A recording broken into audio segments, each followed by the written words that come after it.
Welcome to the Planetside 2 Community Smash number 7.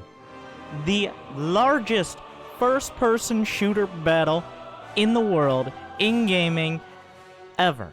The Planetside 2 Community Smash involves, this time is scheduled to be over 600 players. Planetside 2 is by far the largest and possibly the only massively multiplayer online first-person shooter. It's free to play. It's been out for, I believe, 7 years now, and not coincidentally, this is the 7th Community Smash. But instead of just on the live servers with a bunch of essentially chickens with their head cut off, as is oftentimes the case with many members of your faction, today we're at war. Or an organized battle between two factions, all the players, all these experienced players from experienced outfits who have a lot of strong opinions and ideas about how the game should be played, how the game should be designed. All those things are coming together in an organized outfit smash. And by outfit smash, I mean community smash. It is 300 plus players on both sides under a force commander, commanding all of the platoons, which will amount to 6 plus if it's your average 48-man platoon amount. And on top of that, they're all divided down into squads and smaller numbers that you'll find in the game of Planetside. Now, before I go any further, I want to just show you something. Before we get any further into this, you have no idea what the hell is Planetside. Why are you talking? Where is the shooting? Well, let's bring the shooting. Jimmy, give me the shooting. All right.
So, the not actual gameplay disclaimer is a pretty strong one on that. But there are some elements of that sound redesign trailer, I personally prefer it, that are accurate and in the game. The Light Assault, a strong class that can do a lot of damage on its own, and everybody who wants to be a hero usually plays it. Whereas the Dirty Vanu come in to sideswipe everyone while they're having an honorable fight. That's kind of what we're doing today. This community smash is going to be between just the TR, the Terran Republic, and the new Conglomerate. So just two sides, not a third side, about as realistic of a competition as you can get. And I'm going to give everybody a warning at this point. If you're watching the video or you're watching afterwards, the match has been slightly delayed. Believe it or not, organizing hundreds, 600 plus people is a little difficult. It's going to be an extra 10 minutes past the hour start time, which is a few minutes from now.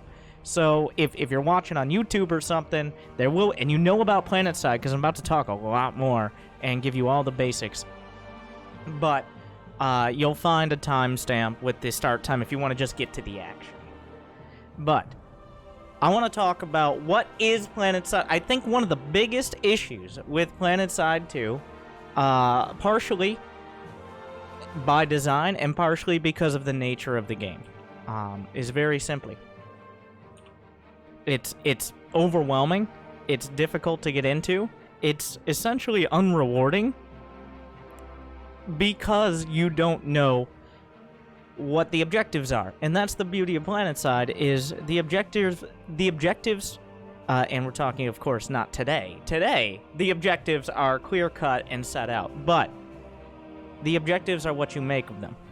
When you load up Planetside, you have your profile, and this is an observer account on the special server we have for this event. But if you have your starting Planetside account, you start out with just a basic soldier from any of the three factions. So let me describe those three factions. We've got the one faction we won't be seeing today, the Sneaky Protoss, the Vanu Sovereignty, who are an advanced technological faction who relies on things like lasers, hover tanks, things like that, cheap weapons.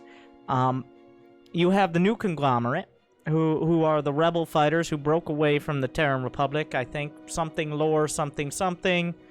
And then the Terran Republic, which is strength and unity and democracy through superior firepower, as most good democracies are established. So, what are the differences? So each faction has its own unique weapons, unique vehicles, all of these things, as well as a shared pool of vehicles and classes. The very basics between the weapons and the vehicles and the differences between the factions, if you want to boil it down. The Vanu Sovereignty, they shoot shiny bullets, fancy bullets, or lasers, but laser bullets. The new Conglomerate shoots big bullets. They don't fire as fast, but they do more damage and have a lot of recoil on some of their weapons. Whereas the Terran Republic shoots many bullets, because you don't have to hit them all, you just have to hit enough. Today we're going to be seeing the Terran Republic face off against the NC, which is essentially the Empire versus the Rebels, but I'll let you decide which one's the Empire. And it's these two iconic factions that are probably, the Vanu's kind of a little bit further off in similarity. The NC and the TR are definitely more similar to one another. We're actually looking right now through my sneaky observer camera. Thank you to the Community Smash community for allowing me to be a part of this and observe as well. That's awesome. If you're watching live, you can check out twitch.tv/communitysmash. If you want to catch the expert commentary and actually people who are good at the game, and you're watching this on YouTube or something, I'll have a link. But we're watching the Terran Warp Gate, so TR is red, NC is blue. So what are the basics? You see a lot of aircraft here. It's a combined arms game. There are ground vehicles, there are air vehicles, there are infantry. So what is this match? What are we trying to do? We're trying to capture Hossin, which is one of the 4 continents in Planetside 2, and a 5th one is coming soon, TM, but is not released yet. A continent is very approximately, and I might be misquoting the exact stats, around 5 by 5 kilometers in size. From one side to the other, 5 by 5. There are 3 warp gates. Usually west, east, and south, but it depends on the continent. And those warp gates determine where you're spawning from. That's essentially your main base. You're seeing some parallels here, right? The warp gate is where you can spawn anything. Now, and a very relevant part of Planetside is not about dying or racking up kills, it's about capturing bases. And having force multipliers and spawn vehicles allows you to do that. The big aircraft, the mating dance you see here, that is a galaxy, which is a large troop transport which can carry up to 12 soldiers, and players from your squad can spawn into the galaxy, and every faction has a galaxy. There are Empire-specific fighters, of which each faction has one. Those are mosquitoes. They're fast. They have a slim profile. The NC has Reavers, which are a little boxier, but are pretty slippery as well. Each has their own unique set of weapons. But galaxies, you can tell by the colors which side they're on, but they are shared between the factions. So, essentially, what the... Okay, how could I get to the goddamn point? Welcome to Planetside. It takes a while. There will be 90 minutes on the clock. After 90 minutes, whichever faction has the most territory wins the game. That's it. It's called a continent control alert, or a continent lockdown. You get the idea. It's usually the ultimate battle in Planetside. After some hours of a continent being battled over, you will get to a point where one faction triggers a continent alert, and you try to capture the continent. You get some benefits, you get extra rewards. Here, it's all or nothing. We're starting with a map that was drawn up to be equal for both sides. Both sides have a certain amount of territory they've agreed upon. There are neutral bases which have been left to the Vanu.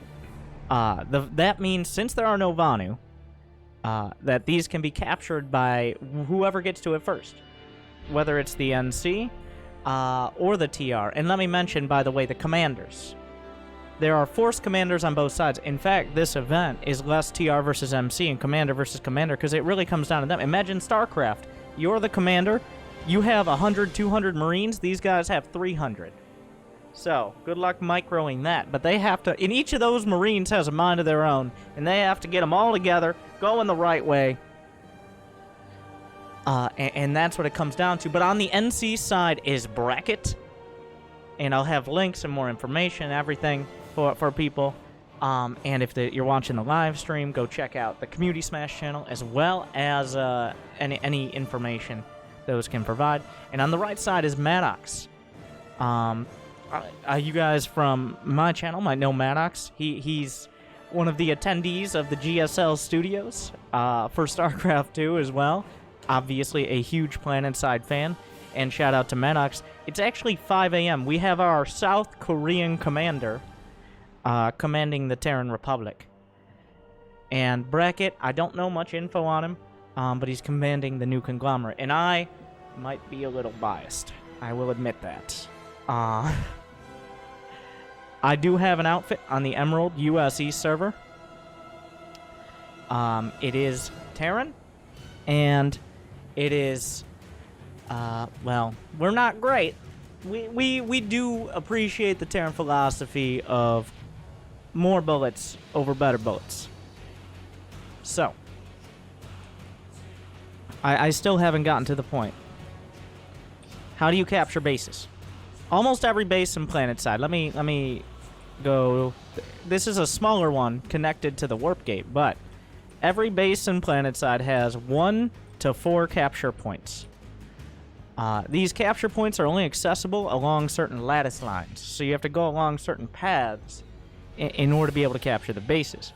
So that means the hotly contested bases in the center, it's very important to control certain choke points, because in order to get to the bases and bring your forces there, some bases are much easier to defend than others. For example, Nason's Defiance. Nason's Defiance in the smack dab in the center of the map. This map has 3 very different capture points. There's one that's outside. Actually, you know what? Let me take it. Nope. Bring up my camera. All right. Still getting a little used to it here. Observer cams are not easily implemented into Planetside, but they are a whole lot of fun in the little bit I've played with them. But let me just take you there. Let me take you on a journey to Nason's Defiance before we get started. We're still a few minutes out here. We are on Hossin, which is the jungle continent. Each continent has some unique attributes. But this is Nason's Defiance. You might notice the size. There are 3 different points. What this means is a faction has to capture at least 2 points to turn the control of the base to their direction.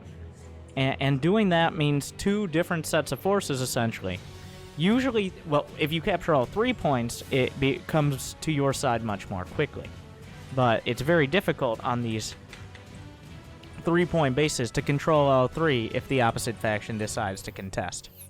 So what we have is the A point, which is outside in a pretty open area surrounded by some swamp. But the C point is actually down in a tunnel underneath the base, inaccessible by any vehicles. You have to get down there on the ground, underground, and fight it out. Hopefully I'll get better with this observer cam.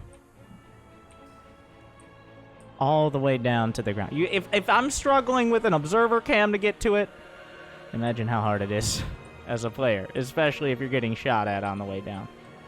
So and the B point is in another building to the side. Oh my god, I'm stuck. Winter learns how to move out of Planetside bases. I shouldn't have these powers. The B point is inside another complex as well. It's in the middle of a building. So you can see, bases like this become natural choke points and difficult to fight over, compared to single-point bases, which are usually scattered around the edges of the map. There are also major facilities, like amp stations here, which have things like shield generators that make it difficult to bring your vehicles or other force multipliers in and capture points.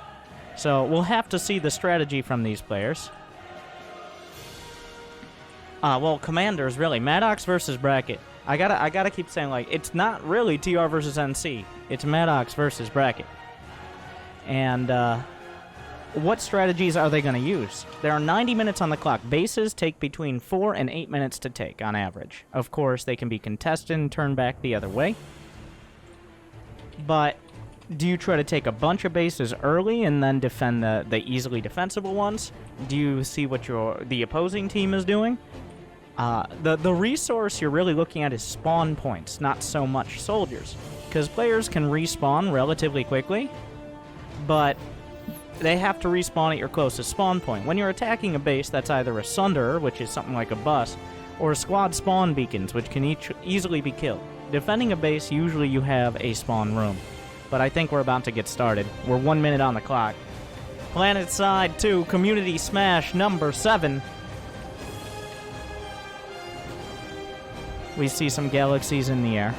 Galaxies are a mobile way of taking bases, because of course they can fly and bring troops to locations that normally they couldn't automatically spawn in.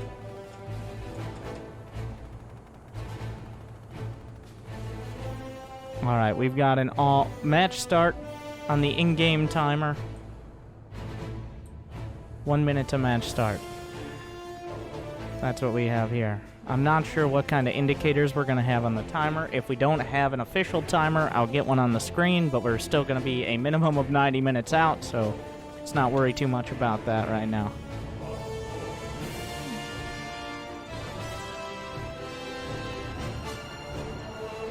And the Terran Republic flies from the warp gate. And I beautifully miss it! Ah! So this is what it's like to be on the ground, everyone.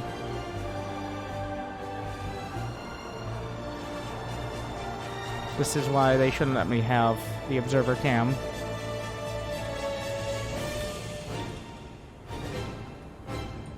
Okay, let's follow. What a beautiful start. Oh my god, don't look at me. I was trying to disable the UI and I disabled my brain. I'm gonna follow though these galaxies and fly to the other side and see where the NC are headed off to. Got an ID on an enemy galaxy. Oh, we've already got an engagement here. Some NC Reavers are coming in. In fact, that's an NC Liberator. Well, actually no, I take it all back. It is Terran Republic. It's actually quite hard to tell which team is which because I'm technically on the Vanu Sovereignty just watching. So, if I was a true Vanu. The initial start, the air battle. This is one of the first community smashes, apparently, that fighters are allowed. So, we should see a lot more interesting air battles than we usually have. And Hossin is full of trees. Trees and the Terran Republic are a natural predator to aircraft.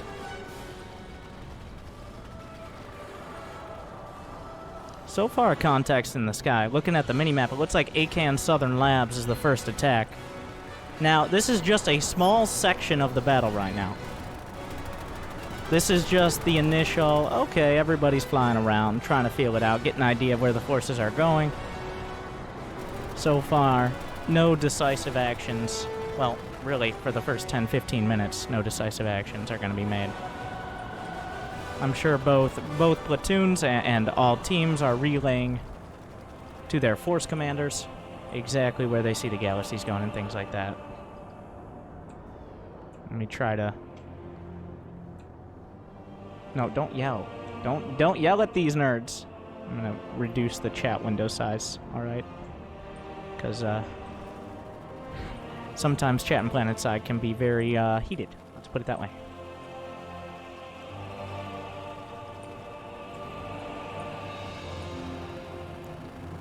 Looks like still a bunch of mosquitoes flying around. Don't worry, by the end of this, I'll have some idea of what I'm doing. The air battles are fun to watch, but this does not decide the continent.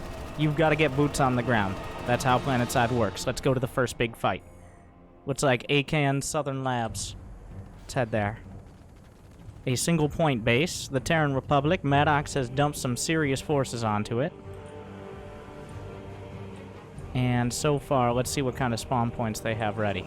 Neither side has the base. Well, actually, I take it all back. Oh, we're at the wrong base. Oh, well, it looks like this is a little bit more committed here. A few anti-air maxes have landed on the hill. Max suits, an advanced infantry suit. They cost a lot of nanites, which are a resource that allows you to pull vehicles and things like that. But you can only do it so often. Looks like the TR has a whole lot of forces. The NC stranded on this hill. Looks like that's the hill they're going to die on for now. But what's happening in the base? Getting down towards the point. See if we can get inside here. They're claiming it from the Vanu. Of course, remember, there are no Vanu. Plenty of squad beacons that can be used to respawn. Looks like there's not too much NC contesting. They're at 22%. Also, I'm going to be looking into getting a timer here. So we can make sure to know when the event is actually ending. Because right now, we do not know. I will do my best to find that. If you guys hear this, please give me that information on what I need to do, or at least an exact timer. Ooh, a big tank fight out here. The tanks, so once again, tanks not for claiming bases, but they allow you, oh, a counterattack coming out from Brakket in the NC. Some Sunders joining up as well. The tanks allow you to clear out enemy spawn points and provide cover for your infantry spawns. So that way you can move into these bases and potentially retake them. Let's see what other battles are happening across the board. Gonna go ahead, remove the terrain, and some hot spots. What do we got here? Oh, Kearney Dam, that's a big one. Kearney Dam is very tough to, well, it's a tough hold and a tough take. It's a base, it's just a single point inside. We gotta head to the south.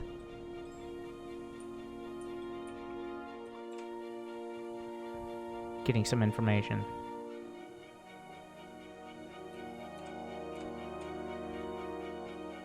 Okay, so the match has been restarted. A false start. Okay, nobody saw anything. We're restarting the match because the timers are... Okay, so it wasn't just me. So nobody saw anything, nothing happened, nothing bad happened. False start. So we got an idea. We're just gonna pretend. We'll just edit that part out, because I do so much editing, and so does Jimmy.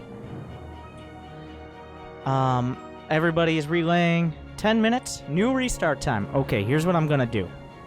I'm gonna take a quick break. I'm gonna show you guys one of my Planetside videos. And we'll come back. I'll make sure I have everything set, and I'm gonna take some questions, hopefully from some of you guys if you're new players. And I'm really gonna break down what, as a new player, you should be doing in Planetside, and make sure I have all my settings with these observer cams.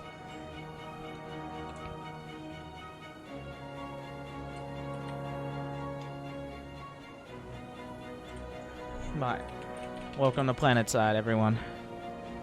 No plan survives contact with the enemy, especially if the enemy is the server itself, not allowing you to capture bases, which is, you know, bad.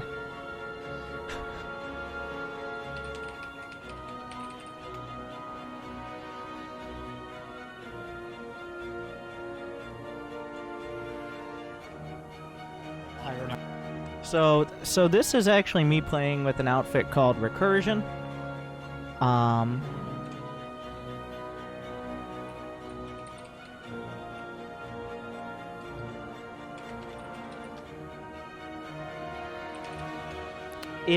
I'm actually making sure, I'm confirming the time. I actually have some Planetside videos up on my channel, especially of me being more of a noob. I'm still a noob, but...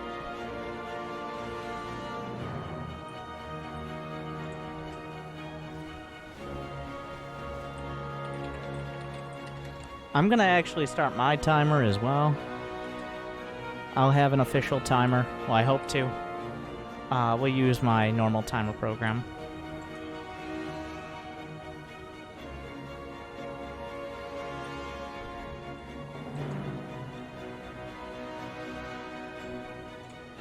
We're getting more information.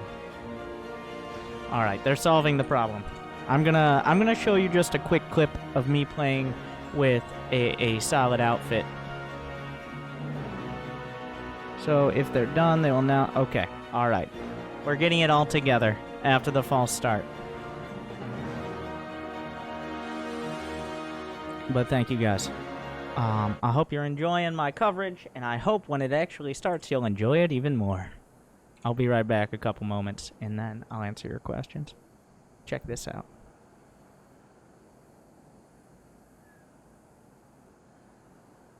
I'm being hit by... Not safe though. Many, Alright, Alpha many Squad. cities. You guys get in the Valkyrie or something. We'll get that. Territory and They're the hammering. main We need a bases. medic. Yeah, I hit him. Big Check guy. plants, amp stations, and biolabs. Luffy the Merciful, can you come over here and give this guy a res? By Big Gun railing south. There we go. Okay, we're good. Max downstairs at gates. Thank you. Go ahead. That was clean. We Job pushed Alchemy back fine the for first now. push, but they can keep coming for another 4 minutes. It's looking dice here. 63-36. Flip one. You almost never... that's almost never, especially offensively, We're gone. realistic. Double doors, what's it looking like? We've got the whole platoon here. There's a We've lot got of everybody, boxes. They're and not they still pushing have too more. much. They're scared.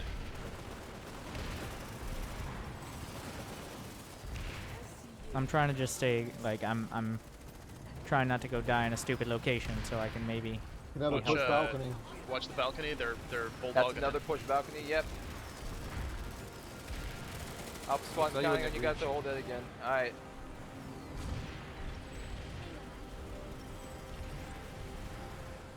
Pretty Large large push Oh back. shit! Fan, I'm blind. Use a few more guys balcony. We have people rotated. We're good. Balcony should be fine.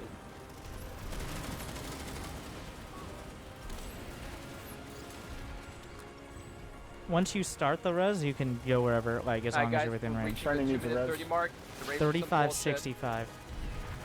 Keep everyone res. Everyone healed up. One guy. It's right almost side, 2 to left 1 side. now.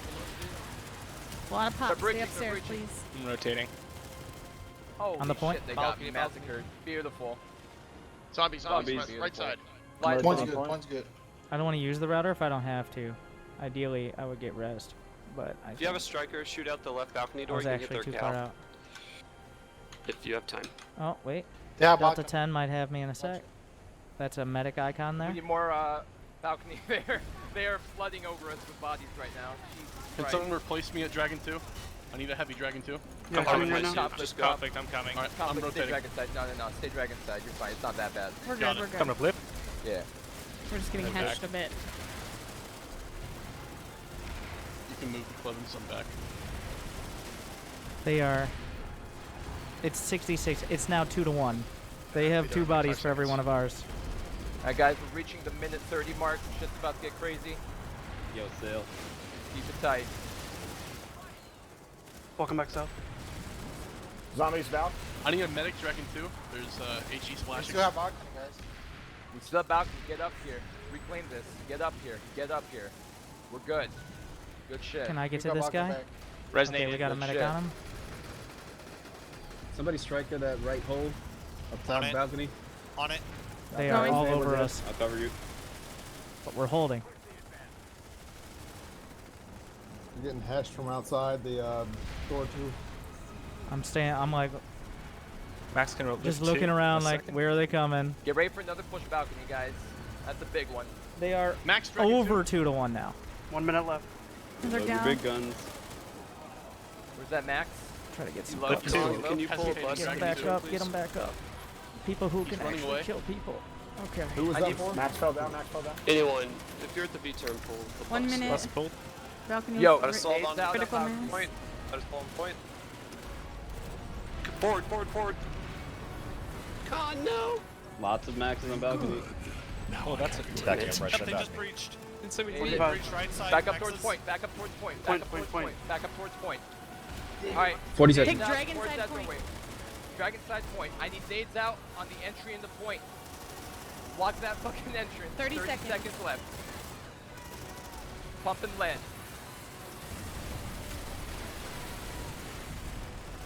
Toss More whatever nades. you got down that Whenever lane. you have enough nades. Right side. Big push coming in right now. Keep Push it coming. Die on point. Dragon 2. Collapse on point now.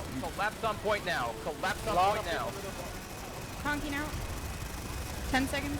They're coming around We're good. backside. Careful. Toss nades. Just gotta buy time. Max coming up right side. Race your name, race your name. Take your reses. That's heartbreak. But that's Oh, fine. that's hard. Look at that pop. 1 y'all. second. Be proud so of close. that. It's all good. All right, 3 everyone, seconds. Gals, I need gals up right now. They were Volunteer over per 2 to squad. 1, Sound and off. Total fans got alpha. Games guide. Charlie. All right, get those up.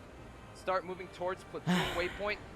All Give this yourself pop is gonna 3 go somewhere. If seconds they go to Zealots, to we'll go feel there, how that and felt. we'll go for the tech plan, I And we're guess. going forward. But if you're idle right now, yeah, get. That was I was pretty bad then. Also, by the way, I want to point out there's been a graphical update to the game. Well, not graphical, performance update with the implementation of support for DirectX 11, which means your fancy-ass try-hard graphics cards can now take advantage of many of the aspects of their fanciness. And if you have mediocre hardware, then it also, overall, across the board, a performance boost.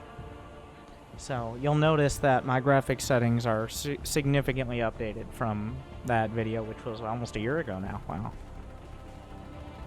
But we will see here as we're getting, well, starts in 5 minutes. So we got 5 minutes on the clock. I want to talk about as a new player. And remember, the timestamp on whatever video this ends up as is going to be past this point. So just skip by. But as a new player, I cannot repeat this enough. You do not need a better gun. The guns you start with as a Planet Man for whatever class are some of the best. Okay, almost every other gun is a side grade. Like maybe you want a different style of assault rifle, maybe you want one with a bigger magazine or that hits harder, slower rate of fire. But overall, like for example, the Vanu Sovereignty, the Orion, that's a top tier weapon. You know how many times I get killed with that thing? Over and over and over. I put, if you're level 1, you get this weapon. What you need to buy, and overall weapons cost a whole lot of certification points. Because this is the custom server, plenty of certification points. But they're somewhat easy to come by when you're starting out in Planetside and you're first leveling up. But the guns, by far, pound for pound, not worth your certification points. So, what do you buy then? What do you use? What makes you more effective? And the cheap things and the best things are your class abilities. Especially infantry is cheap. Things like nano weave armor, which just straight up reduces the damage you take from guns. That's it. Like 1 or 2 bits of nano weave armor cost 1/15 of a new weapon. Like for a medic, your medical applicator, the final level 6, it makes you revive twice as fast as level 5. These are some kind of confusing things that a lot of players don't realize until they hear it from someone, maybe like me. But it's actually ridiculous. The revive time for a medic with a 1 rank from max level medic gun. You literally shoot the medic gun at people, and people don't really heal. It's more revive. You just let them die. It's actually quicker to revive than heal. I'm getting into too much detail here, but it's almost twice as fast for that last rank. But things like this, getting very basic quality of life things. Med kits for utility instead of a little bit of extra shield. Implants, I'm not even going to get into. You get some basic ones. Maybe some basic... Well, you can get reflex sights, which are just a dot, as opposed to a mediocre iron sight. Those are near free or free. You can get upgrades on your abilities. Each class has their own unique ability. Heavy Assault has an overshield. Engineer has a special turret. Medic has being a medic. Light Assault, Jetpack, Infiltrator has a cloaking ability. Also, some basic things for vehicles. So, weaponized vehicles are pretty expensive to get stuff for. You got your, for example, a Mag Rider is the Vanu battle tank. It's their tier 2 tank. The stronger tank with 2 slots, as opposed to the Lightning, which is shared between all, which is, everyone can get Lightnings of different varieties.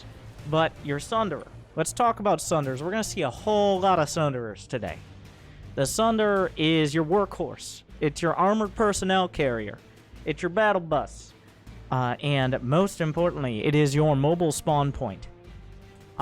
It's what allows you to be able to spawn at other bases. It's what allows you to perpetuate or begin an attack in most cases. And those are going to be very key. Just getting basic upgrades and utility upgrades for Sunders, for example. Getting like fire suppression, gate diffuser allows you to go through special shields. Things like cloaking or deployment shield is a good one for making it so one random guy can't come by with his fancy bricks of C4 and just kill your Sunder. These are the best ways to get certification points and use them. I want to reiterate. I know this from... I just passed 1,000 hours of Planetside. Planetside 2. It isn't the... You don't need a better gun. You need to aim gooder. And whenever I figure out how to aim, I'll tell you, but... Actually, I'm going to go to the... Let's get back to the Planetside 2 Community Smash, number 7, or Community Smash 2019. I mean, there's been 7 of them. And Planetside 2 has been out for 7 years. I don't know if it's 1 per year. I don't know what the methods are. This is the first time I've been able to be... to watch one live. I watched some on YouTube. Like, the VODs of them. Wait, is there nobody in the warp gate? Okay. Render for me, please. Oh, okay. Yeah, oh my. Well, hello. We've got some Reavers. I can't actually get, because technically as an observer, I'm a sneaky member of the Vanu Sovereignty. So classic Vanu move. to just be staring, watching everyone instead of being useful. I think we can all hate on Vanu here, right? Everybody's TRNC here.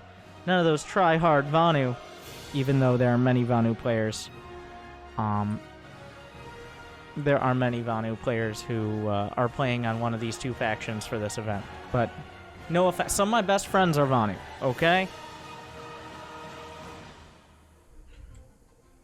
Oh, don't.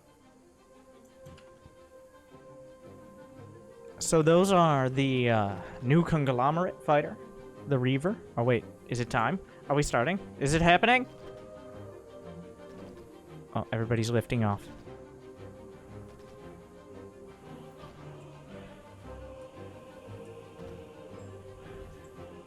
I think I got a message. Let's find out. Restart in 1 minute. I'm actually going to put my clock up. We're going to put 90 minutes on the clock, and it's going to be maybe a little bit off, but we'll see. Where is it? Where is it? Come on, come on. I'm very excited for this, guys.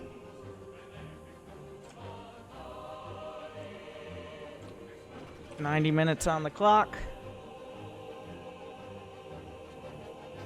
And, I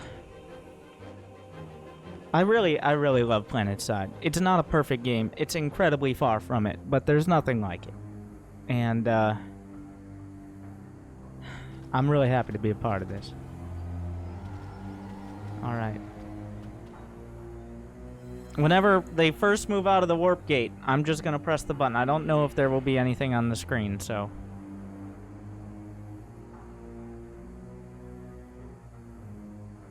the Reavers are lifting off. And we're off! The Planetside 2 Community Smash has begun! Round 2, the remix, here we go again! Off go the Reavers! Oh my.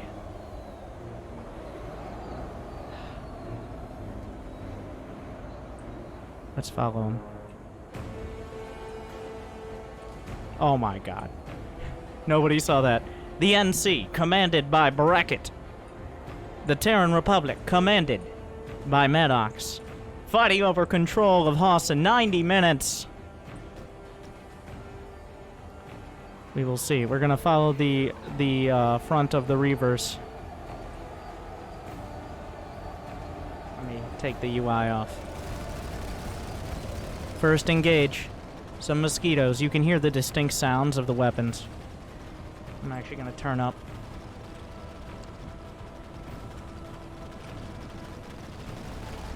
Let me turn up the sounds. And we'll actually add the music in for here. The Planetside music, which is also pretty sick.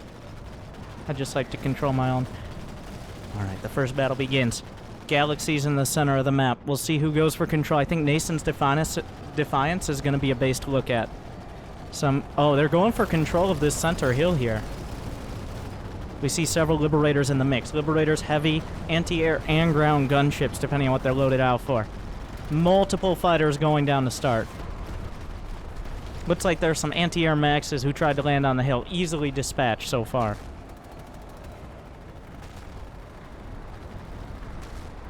A little bit. Liberators skimming the ground. If on the ground are multiple new Conglomerate anti-air Maxes.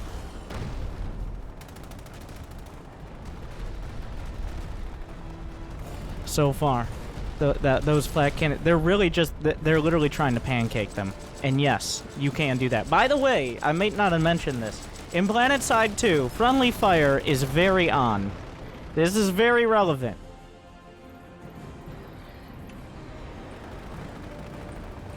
Friendly fire is incredibly on, so. They've set up a base here. They've got control of the center of the map. Where are we? We're just on this small hill in between Southern Labs and Nason's Defiance. Looks like Maddox has made a play for Nason's. Kearney Dam is being assaulted by the TR. Let's head over there. As this battle continues for control of the center of the map and these key bases. Still some air. Now, putting all that air together and not trickling it in is super important. We've got the new Conglomerate trying to retake Kearney Dam inside. Maddox has put his Terran Republic forces. They're on defense.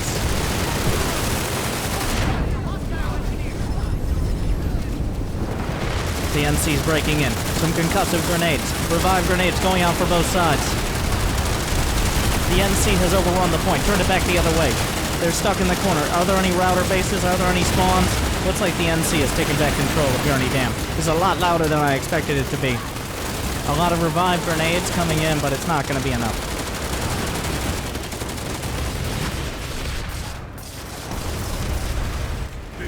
Some players using the Soldier Soaker, the summer event pistol, which is actually quite good. It just has limited range. Well, limited easy range, I guess. Looks like the NC will hold weight. A lot of spawns coming in. They're dropping down, easily dispatched, are the TR from Kearney Dam. What else is happening on the map so far? We've got a big battle over construction site beta. We're going to fly on over there. Still some aircraft in the sky. Neat. Smaller chat window. Alright, there we go. So far, control 44-44 with the 4 neutral territories.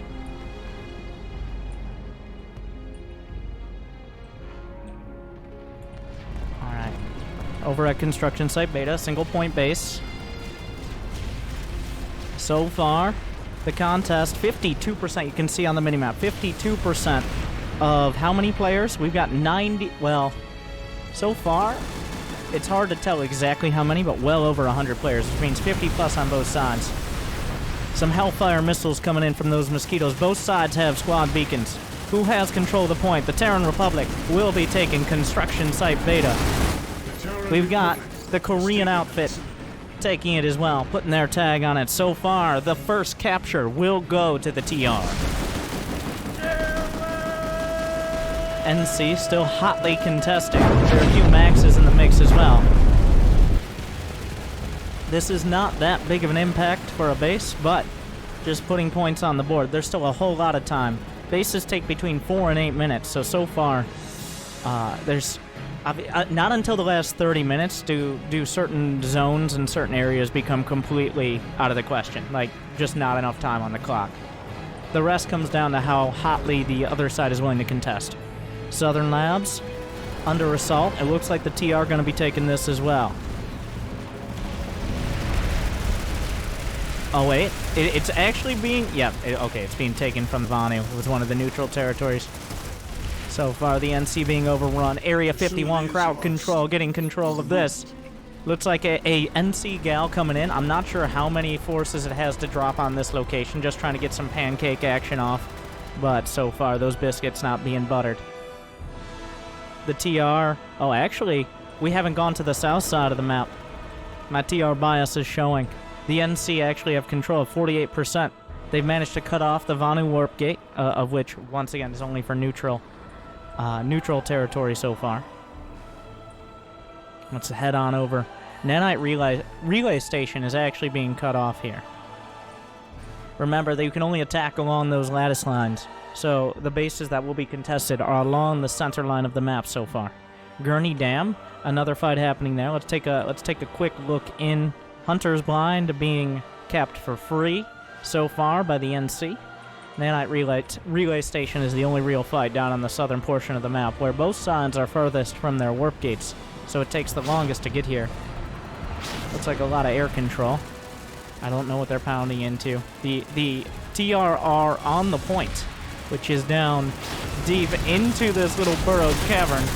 A lot of varied bases on Hossin. It's probably the most interesting in that sense. The TR holding the line. They're taking a lot of air to ground, but if they have plenty of medics, there's a squad beacon. It needs open space above it, but as long as it has it, it can still bring down those members. So far, the TR holding on. How much time's on the clock? 2 minutes. You can just hear the constant fire from the sky. They're staying off the point. Wait a second. It's an infiltrator. Okay. A few NC Maxes trying to break in. They have their shields. And everything about NC is brute force. Big bullets, big shields, a shield right in front. 3 Maxes. Do they have engineers to back them up? Do they have SCVs to repair? The TR at 42%. They're losing spawn points. NC Max is all over the place. They can't capture the point in and of themselves. It looks like the NC has cleared them out. The TR are pulling out. They're out of spawn points. So they will have to give up the relay station. Kearney Dam is under attack.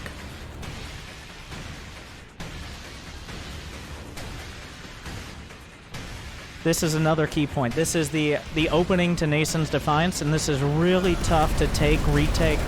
It's a kill box. It's just a kill box. That's all it is.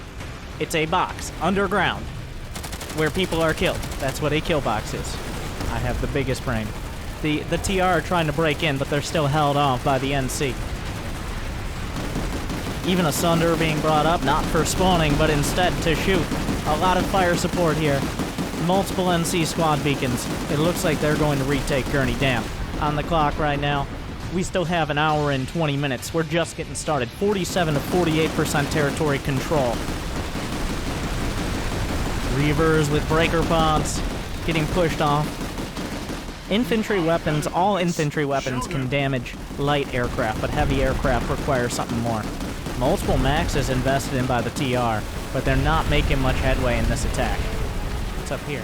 Somebody in the trees. They're in the trees! I see you.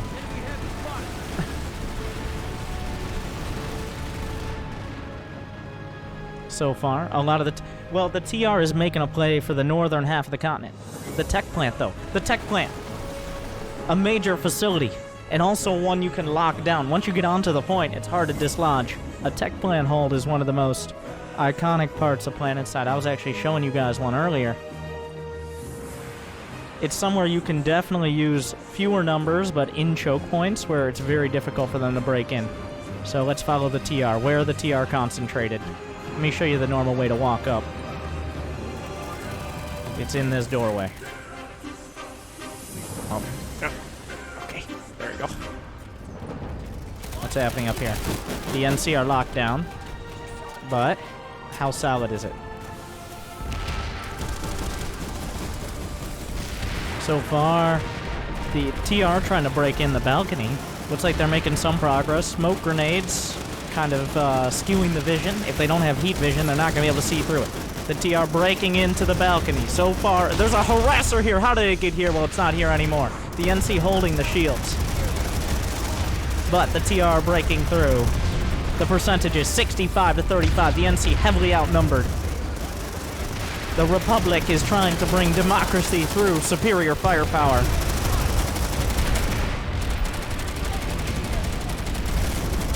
They're in on the balcony. There's 90 seconds on the clock. The SCU is vulnerable, the spawn control unit, but there's just too many Terrans.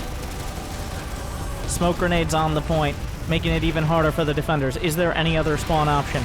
The point is being contested. It's almost impossible to see what's going on down there. We can see from our beautiful view the Maxes. They're falling. The Terrans have held Chalk Tech Plant.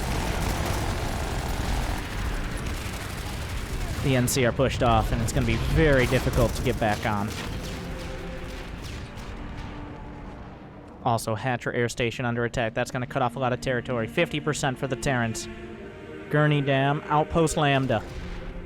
Let's see where the NC are making some progress under the command of Brakket.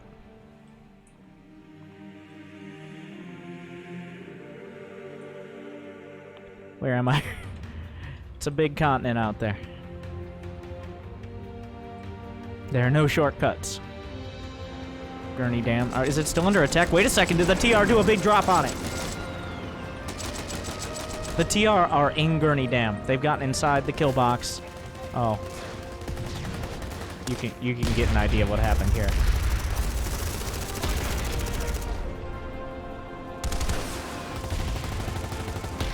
For me, let me out. Let me out, Terrans. Are the NC gonna contest? Stay alert, enemy heavy nearby.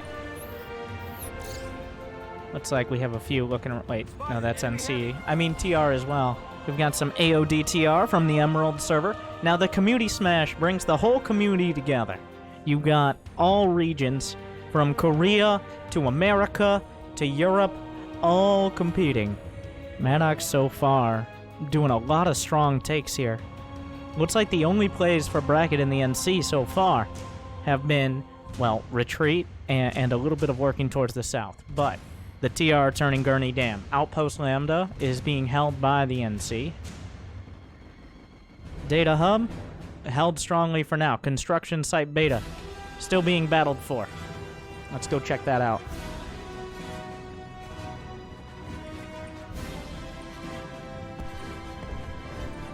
Oh, wait a second. I got distracted by this fight. What's happening here? 74-24. Are the TR going to try to do a drop? They're on the point. 62%. The percentage has changed pretty dramatically. Some squad beacons. Let's see. Let's get a more zoomed out version. Each individual... I don't know exactly how many players are involved right now, but we're in the hundreds easily. 600 plus signed up. I'm not sure everyone showed up, but probably around 500 players right now. Hurricane Secure Storage is actually being held. Let's go check that out.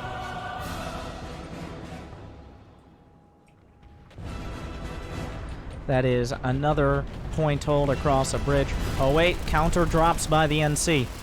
The point held by the TR for now, but it looks like the NC are overrunning the area. The point is contested and has been retaken.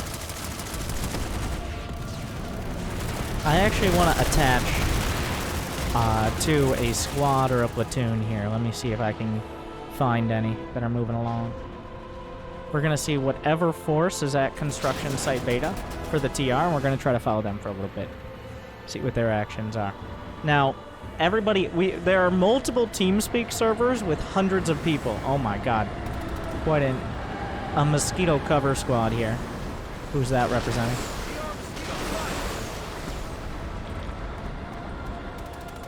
A whole lot of ground fire. Some drop pods coming in. I'm not sure where the squad beacon is. But TR pounding from the skies. But that doesn't get it done. Boots on the ground are key. This is Hatcher Air Station. A pretty key point. It's a 3-point base deep towards NC territory. Still 49-49. Hunter's blind. So the south half of Hossin looks like it's being taken by Brakket. And the north half by Maddox. What do we have here? The C point. Looks like there are some TR. Squad beacon on the high ground. They're going to battle their way down. They're going to break into the point room. Plenty of medics there. Heavy assaults, using their overshields as best they can. The NC are trying to hold. They're on the stairs. Smoke grenades make it a little easier, usually for the attacker, because they know where the defenders are going to be. It's like the NC being cut down. The point overrun. Vano is with you. Do not falter. No, Vanu ain't with nobody today. Vanu's just here to watch.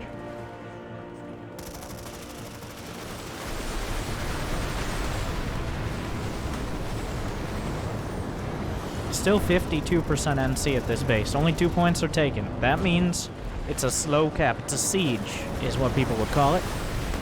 It takes quite a while. It's a little tenuous. Oh, the NC are looking to retake the B point. If they get 2 points back, it starts going back their way, holding on to this very key base. They put up a hard light barrier from an engineer. So far, the air to ground pounding into the infantry, but the infantry firing right back. The TR are in the hills. That doesn't get you into the point room.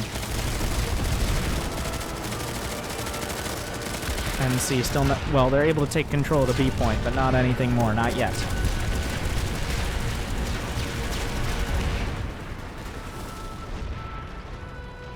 The battle for Hatcher Air Station continues. ACAN Data Hub. So, if they get back capped here, if they get cut off, then it becomes less A strategy that can be used, especially as we get later into the match, is just skipping bases. If they know a base is going to be attacked, for example here, if Hatcher Air Station wasn't already being capped, you get Construction Site Beta, and then suddenly the TR are incapable of attacking into Hatcher Air Station.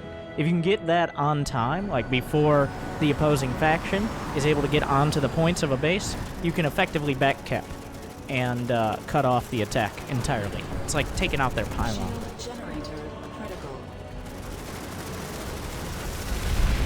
What is the percentage here? 51 to 48. Still a heated battle for the air station. 3-point bases, especially this deep in enemy territory, are pretty hard to take.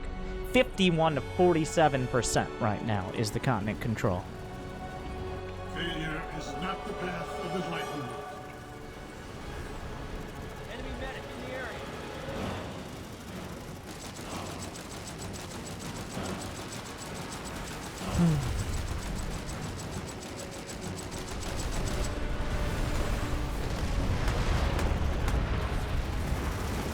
Let's see where these spawn points are. A lot of squad beacons. Squad beacons can easily be taken out by... It takes usually 2 or 3 shots and you take a squad beacon down. All you'd have to do is hit it on the ground. It's put down by any player in the squad. That NC squad beacon taken out by one of the TR soldiers. But there is a long cooldown, so you gotta be careful not to waste it. Multiple NC Sunders coming up to engage. They've got a whole lot of anti-air weapons. Thought they were shooting at me for a second. They can't see me. I can see them. This is so cool. I love the observer cam. It's so cool. Will you truly allow yourself to lose?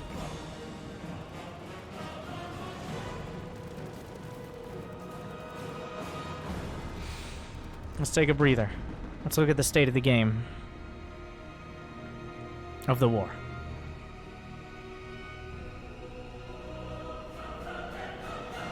So far, it's looking like a whole lot of TR control. Okay, I've got stats right now. 554 players. Thank you for providing me with that information. 550. Battling over Hossin. It's still not enough for either side to get solid control. So far, it looks like the TR doing pretty well. They're on the attack. But if you stretch yourself too thin, large groups of your territory can easily get cut off. You gotta be careful.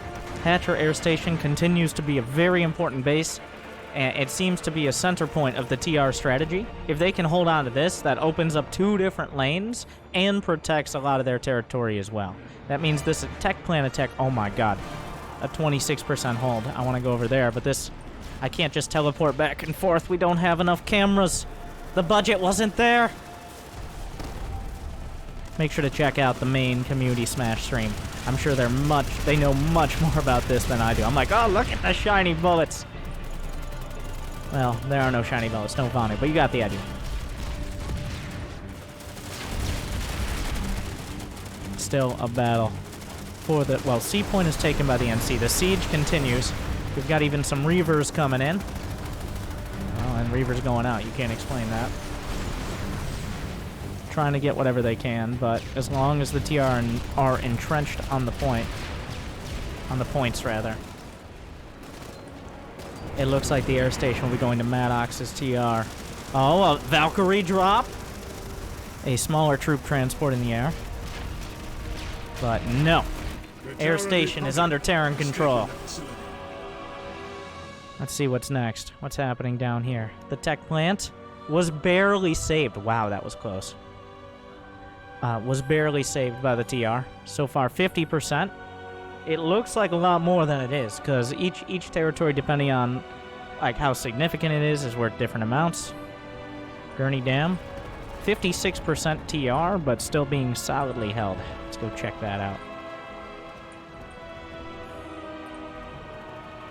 And night falls, by the way. So, day lasts about 30 minutes, and night lasts about 10 minutes in Planetside. I think each continent is different, but I honestly cannot confirm that. Where am I going? But nighttime carries with it certain drawbacks and bonuses. The drawbacks, it's dark. The bonuses, it's dark.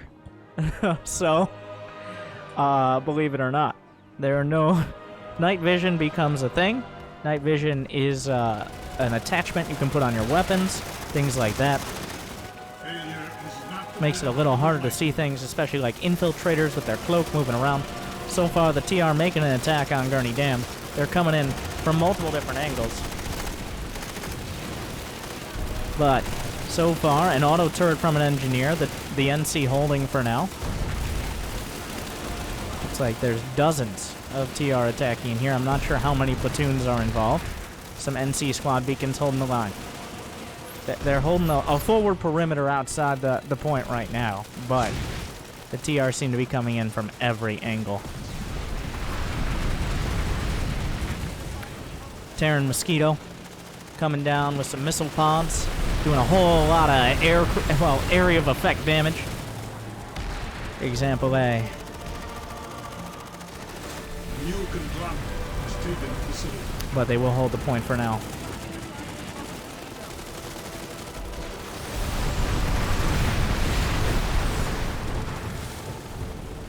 A continued attack. The NC holding on to the point. Oh, he's really pounding that location. There doesn't seem to be that much anti-air. The TR encroaching on the base. The NC holding for now, but they're right above the little stairwell here.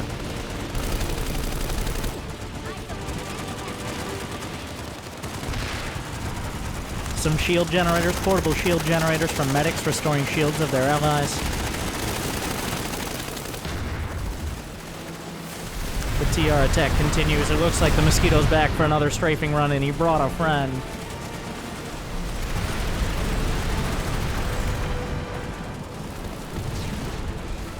Let's see what the populations are of the base.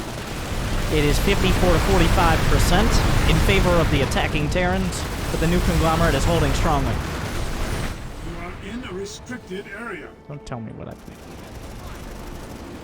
Squad beacons are bringing in reinforcements. The Mosquito's trying to pound the way in to the point room, but not quite making it all the way there. You can't attack in. The building's very, very strong because nanites.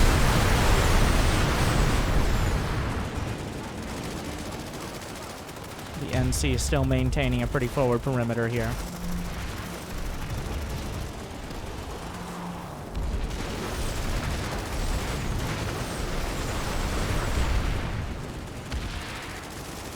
Wait, is that Galaxy drop?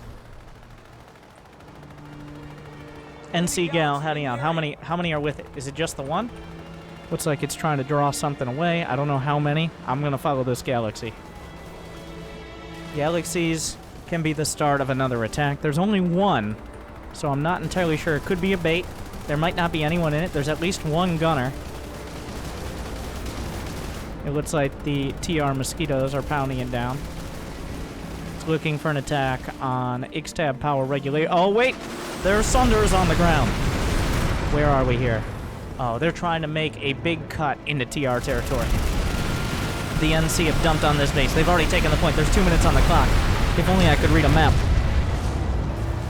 Air support isn't gonna cut it. The NC are already here. The infantry need to make their way inside. Victory has not eluded us. Fight hard.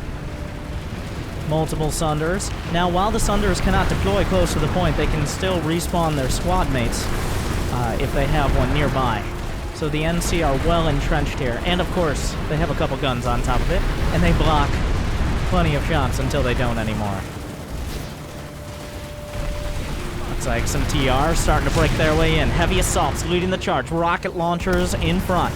Mosquitoes finding an angle to get those missile pods inside on the point. Some nimble navigation there from those Mosquitoes. They're really more like helicopters than fighter jets. But the TR breaking through. Hard light barriers from both sides, but they work both ways. Already on the point. NC trying to hold. Are there any more spawn points left over? The Terran soldiers are breaking through. The point is contested, and it's back in TR control.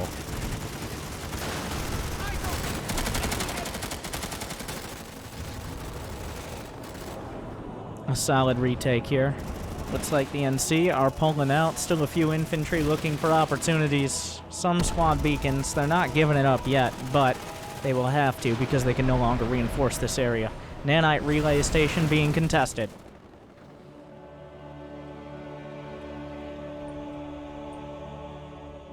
We also have, well, Broken Veil, Awful Pit. A lot of NC territory has been cut off, leaving essentially neutral territory. That's why there's not a total of 100%.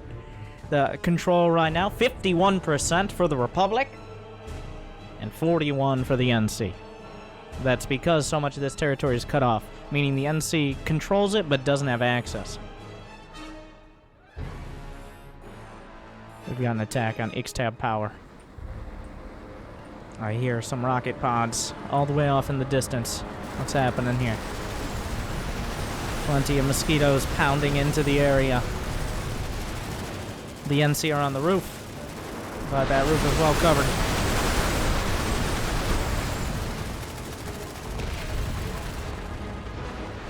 Mason's Defiance, though.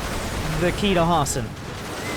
Whoever controls that, like, if you can, it was actually taken by the TR early in the alert, but it's a very important base. I was actually spending some time describing it beforehand, because it's it's the example of a difficult base to take, especially if it's already been controlled.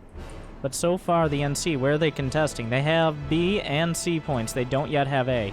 Is there any Terran defense here? There seems to be 44%. There's just not that many people here. Most forces are not concentrated in that area. Interesting. Looks like there's just not... There's 1 or 2 squads from the NC. X-Tab still hotly contested. Back into the skies. What is the overarching strategy here? Well, no plan survives contact with the enemy, right? Construction site Epsilon. Towards the west, Hunter's blind. X-Tab is still a big fight. Not a key base, but they're really pouring a lot in defense, and both sides. A massive battle. And the NC have taken back the point. Let's see how the defense goes.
To the moment you can prevail.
Self-torpedoes.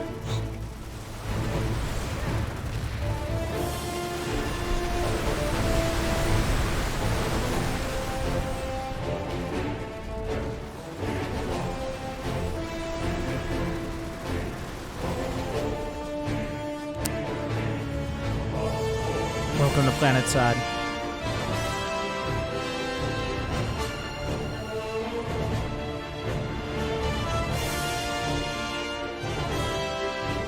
Let's follow these drop pods in. These are NC drop pods, I believe.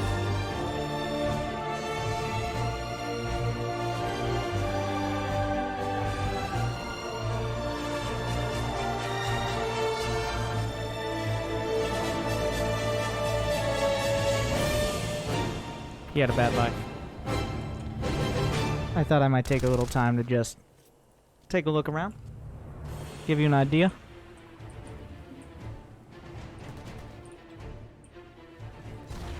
Looks like this has been mostly cleared out.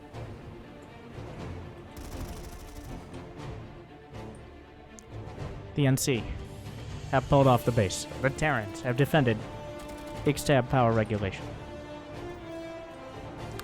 55% for the Terran Republic. 44%. 54 minutes on the clock. Still plenty of time. Is there an NC attack from Brakket? They've taken the tech plant.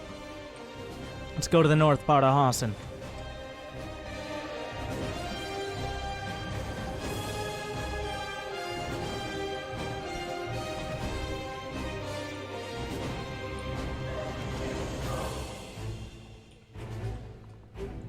Take a journey with. I can show you the world. All the silly planet mans fighting, dying, and fighting, dying, and that's pretty much Planetside. All right. Chalk tech plant being retaken. The Terrans making progress across the board.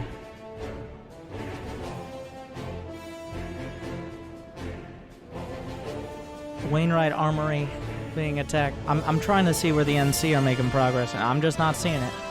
Actually, Hatcher Air Station. This. Oh wait, this is Hatcher. No wait, this is Hate Skydeck. I can't read a map.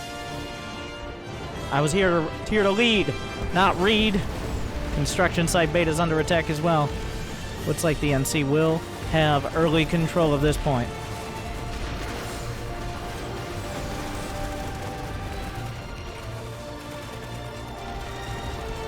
Of course, there are plenty of ways to reinforce. This is a defensive point for the Terrans. Wainwright Armory is under attack as well. Nope, Jimmy. Dramatic musics. As much as I like the Terran Republic theme, we can't be that biased. Some Reavers shut down into the ammo tower. Construction site beta. Going into NC control so far. Overall, though, like, the TR making progress across the board. The NC struggling.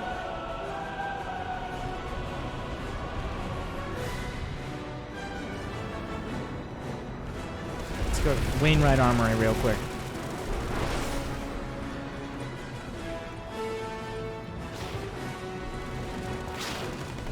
Try not to get too much motion sickness. The NC are trying to break back in.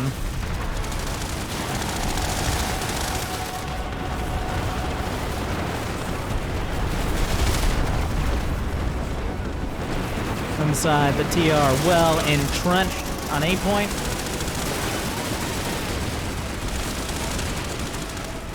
Any maxes here to help defend? So far, no maxes. A max crash, a whole bunch. Oh, NC maxes are trying to break in. On both sides, they're coming up the stairs and through the doors. What do the TR have for defense? Plenty of soldiers upstairs, but is it enough?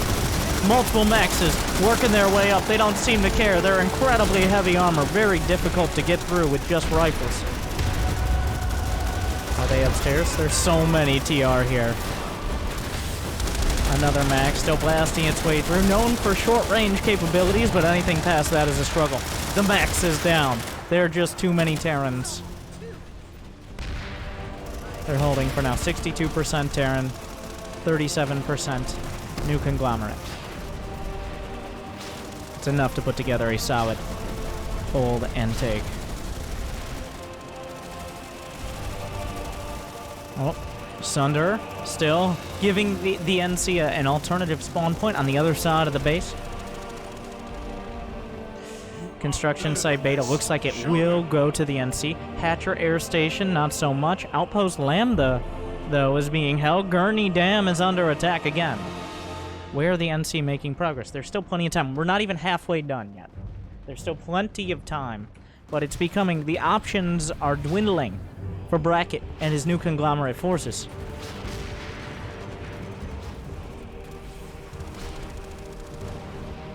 Those are TR.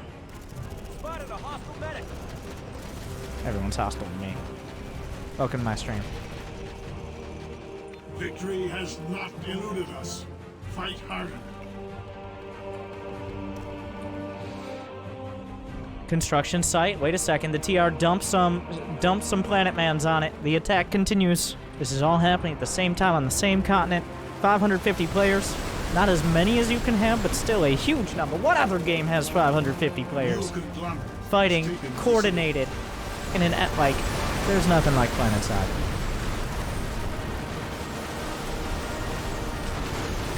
The TR trying to take it back. But the NC take back construction site beta, and that's really, like, past 60%, it becomes very hard. Especially since this is even. They're relatively even on manpower. So losing more than, like, being down 20%, having to take back all that territory and then some, that's a tall order. Really, right now, the NC need to stop the bleeding and find a smart place to go on a counteroffensive. The TR have, well, really, there's only a few options here I'm seeing, personally, as a mediocre noob commander. When it comes to the NC, I think an angle they might want to look at, and once again, noob commander, going up this way, cutting off the territory alongside this lattice, and then re-engaging on the south side. It seems very focused on the north from Maddox. The TR has solid control, but Hade Skydock, that's a tough base to attack. But they've dumped a lot of manpower onto it, and they've got a lot coming from construction site beta. That's a bold move, but if they can take it back, that definitely opens up the northern side of the map. Multiple, are those MC? No, those are TR galaxies to reinforce. This is a big attack. This could be a turning point. Area immediately. Yeah, Hade Skydock is a 3-point base. It's difficult to take, but it's connected to 3 other bases, which gives you a whole lot of options. The attack is cleared up at construction site. Wainwright Armory has been taken by the TR. They're getting very close to warp gating the NC and cutting off their options entirely. I don't know. I don't know if there's the manpower from the NC here, but they have all 3 points. There's only 3.5 minutes on the clock. Can they hope? TR piling in. There's a single point in the center, point up to the top and on the opposite side.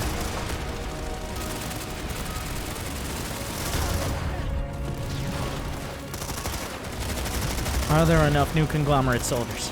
Defender's advantage can be big, but this is not a base that you really benefit from it. There are just too many attack angles, and some of the points are too wide open.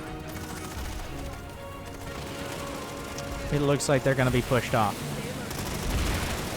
The NC Sunders. Well, actually, that's a Valkyrie. Wait, is that a Valkyrie? I can't even... It's on fire. That's all I know. That's definitely a Valkyrie. Rest in pieces. Kano is with you. Dawn awakens on Hossin. In the jungle. The mists kind of skew the view a bit. Make it a little harder. It's not the render distance. It's actually mist that happens during dawn. Oof. Down goes a mosquito. Not the right direction for one. Okay, the NC's still holding, but it's becoming less and less. They do have a single Sunderer here, but...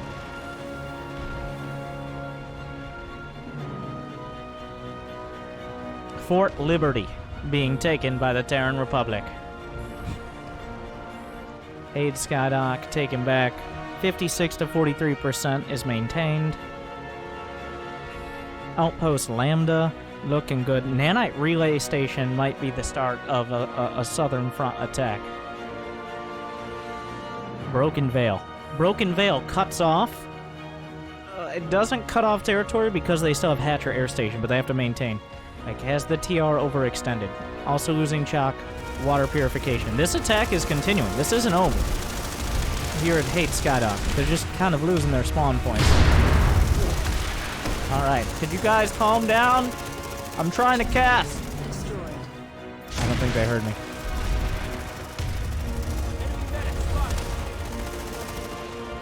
But the northern lattice is still under attack, so what kind of...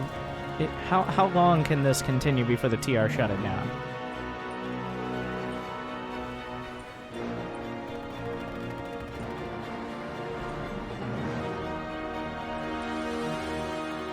Wait, where am I?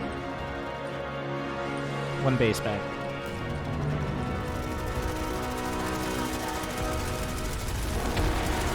What's happening inside here? Oh, it's shields. Oh, I can't go in. We don't get to know. If those shields are still up, even as an observer. Ooh, we're gonna have to guess. Up and under.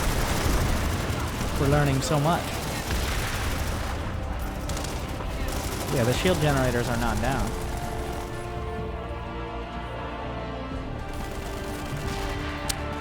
Interesting. NC continuing to drop in reinforcements. Fort Liberty is defended by the new Conglomerate rebels.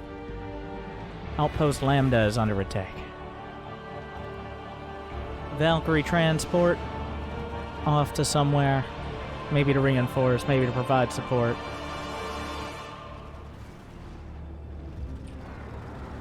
Is he really shooting at drop pods? I don't think so. Outpost Lambda is a pretty big one. Liberator in the air.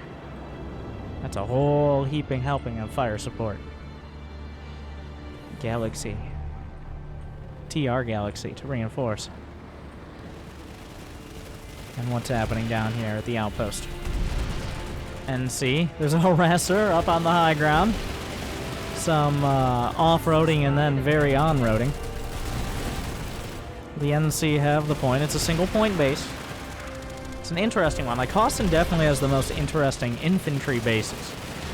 It's relatively limited in terms of the ability for vehicles to really have a large battle. But the infantry bases are definitely unique compared to some of the older continents. I guess when you're in the jungle... Ooh, nice flank there. In the jungle, you have to be creative with your base construction. But the new Conglomerate takes back Outpost Lambda, and with it, maybe some control of this battle. 44 minutes on the clock.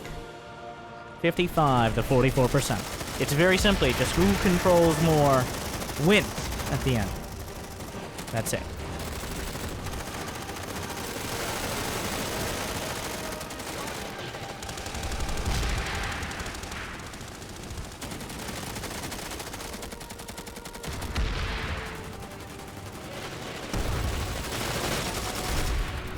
There's a lot of TR looking to take this back.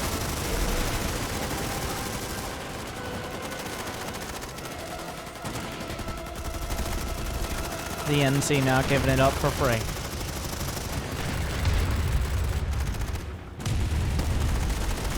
Plenty of grenades being thrown in. There are a wide variety of grenades you can pick from. Usually some concussive grenades are good to, whoa, okay. Let me in.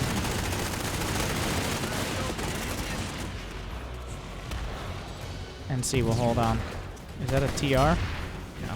NC infiltrator. Failure is not the path of enlightenment. Good to know. Take a look at the map. Oh, the NC are definitely striking back. Construction site challenged by the TR. Iron Quay. I don't even know what that base is. Nanite Relay Station's about even. Wainwright Armory is going back towards the NC.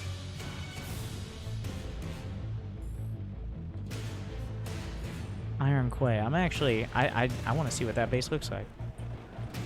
Sometimes bases are kind of sidestepped or skipped over, oftentimes on the live server, but become such a big point of contention when both sides are paying such attention to detail.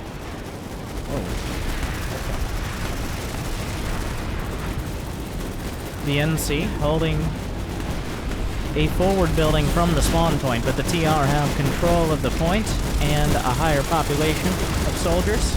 Wait, no, they have the high ground. This is TR. It is very loud.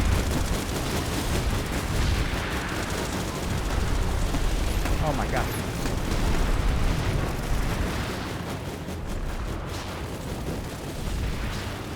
The TR have the high ground for now. It looked like an NC got on the point for a moment, but was quickly cleared. Multiple max suits, but there's a NC drop coming in. Multiple Valkyries looking to drop on top. Well, C4 as well. Getting cleared off the roof. They're back onto the point. The point is heavily contested. What's happening in here? NC drop coming in. Valkyries sometimes used for spot drops instead of galaxies, as they can, well, they can be pulled easier.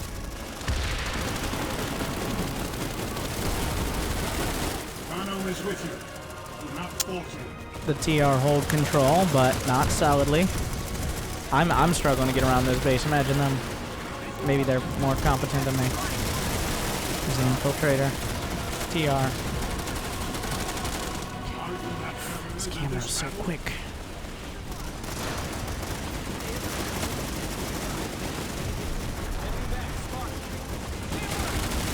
NC closing in on the point. 36 seconds on the clock.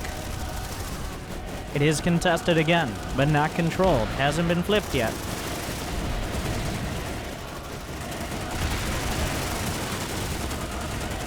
NC has squad beacons as well as the spawn point itself. It's 58% NC, 40 TR. NC getting closer and closer. 25 seconds left. The TR just have to hold. It's on the open field, though. The Maxes are closing in. Every side is covered. The lines of fire from every angle. More TR dropping in from the few squad beacons they have left. 13 seconds.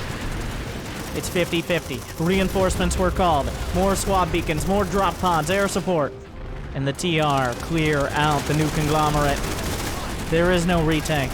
They take the base, the Iron Quay, for the Freelancers Union. Still plenty of red and blue squad beacons, not on the same side. Mosquito air support was called in apparently as well. Kearney Dam going to the TR. TR 56-43. There's 38 minutes left. We're kind of getting down to it a little bit. If the NC are gonna make a play, they really got to start making it soon. They need to cut off some of this territory, especially towards the west side. Wainwright Armory looks like it's about to be retaken, which would negate the conquest of Iron Quay, but a lot of the reinforcements come back. Hurricane's secure storage is going towards the TR. Construction site beta has been a continual point of contention.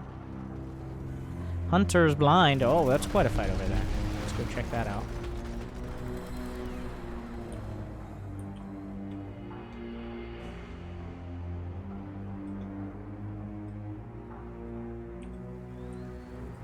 I hear aircraft.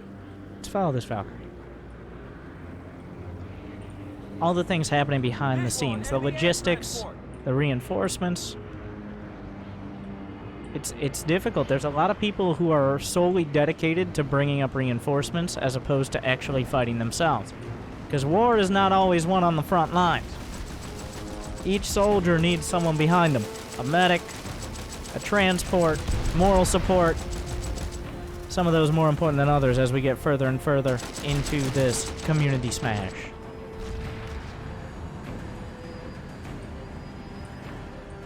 Looks like this has been held down. Hunter's blind, defended by the TR. Wainwright Armory. That's going to be a sticking point.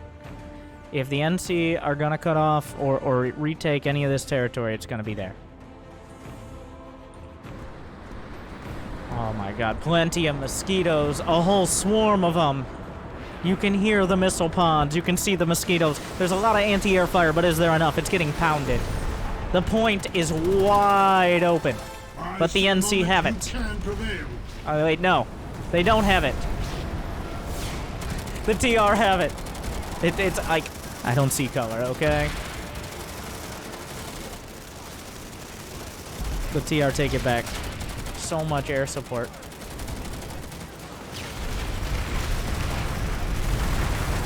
Oh my... If you look very closely between the missile explosions, you'll see NC Planetmans who are no longer there. A lot of anti-air. There's at least one anti-air max involved.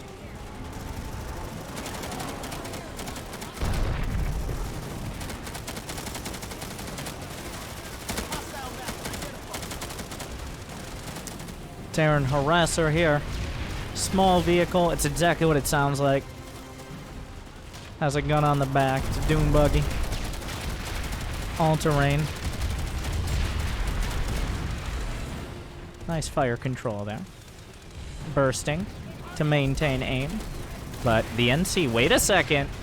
What happened here? The NC has the point. Looks like a single new Conglomerate soldier.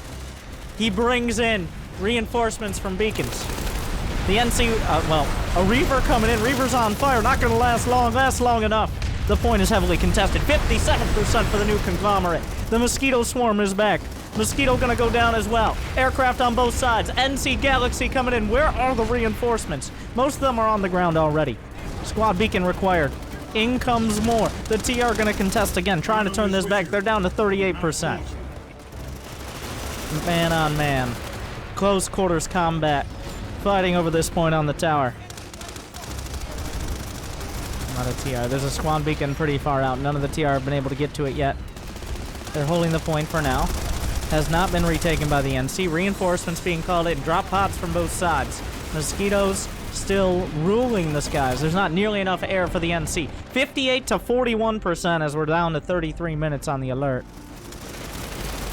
But the NC still contesting. Plenty of reinforcements coming in. The point is contested. The TR have lost control. Where is the air support?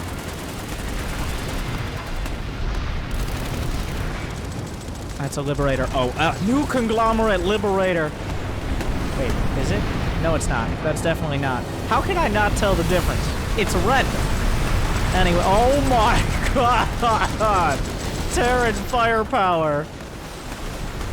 Slamming into the ground. The NC trying to survive. They do have control of the point. No matter how many bullets you shoot at it, it doesn't solve the problem.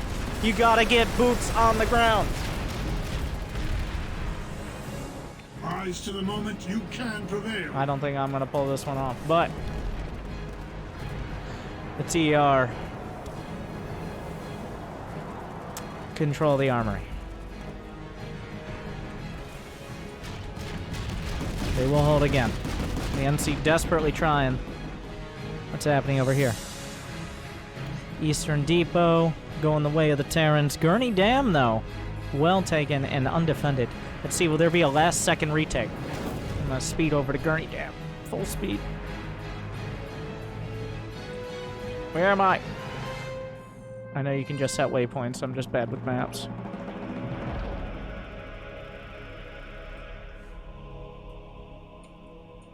Oh, where am I?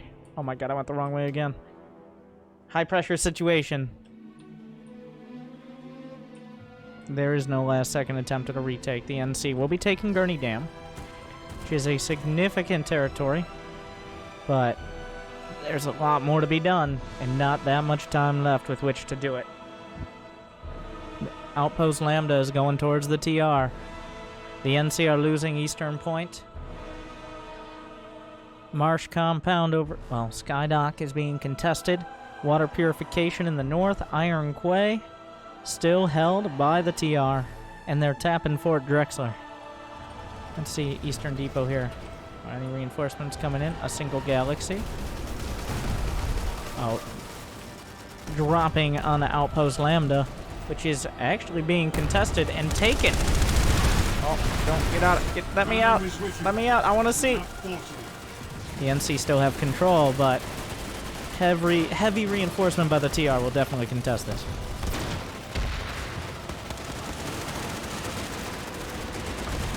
There are some Reavers. One thing I'm noticing is the TR seem to always have more air support at these key locations. Just a half dozen fighters, especially air-to-ground fighters, as many of them seem to be, seem to be making the difference. Now, this base isn't as open as the one we were watching a moment ago, but that air-to-ground makes it so difficult, so annoying to actually move in. But the NC holding on to this for now.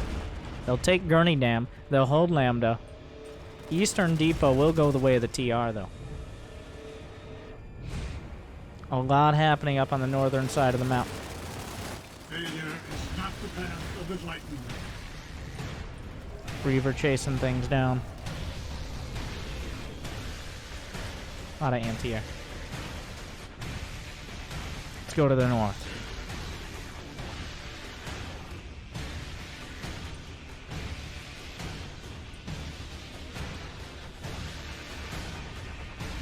Skydock held.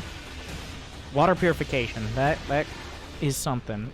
I'll be honest. It is trending towards the TR right now. 58 to 41. It's becoming less of a underdog story and more of a dream. But we're not there yet. It's not until we get underneath the 20-minute mark that it becomes very difficult to take back more than 10%.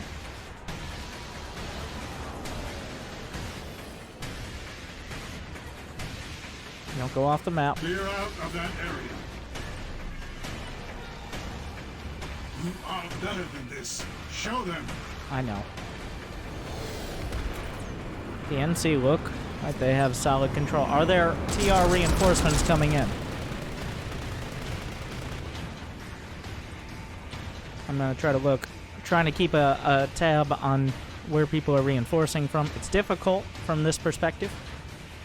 Just keep checking the warp gate to see if people are grouping up. Marsh compound goes to the TR.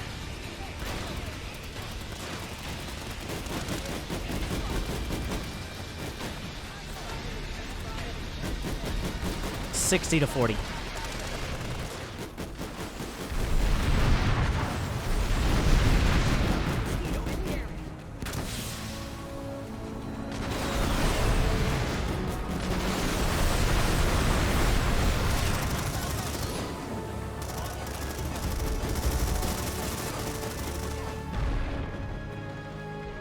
Awful Pit.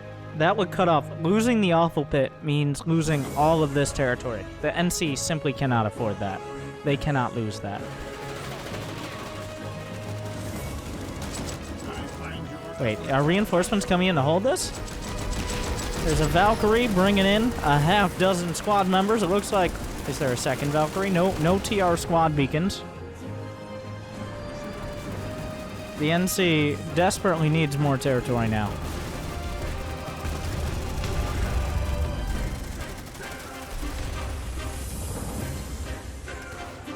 Still looks like the TR not making enough headway. Despite having the manpower here, it's not being brought to bear in a useful location yet. That means the NC seem like they will be taking control of water purification, but are going to have to reroute and reinforce very quickly. A lot of TR coming through here. The base will be captured. Or defended, rather. I didn't realize. Awful Pit. Leave the restricted area immediately. We're going heading west to the pit.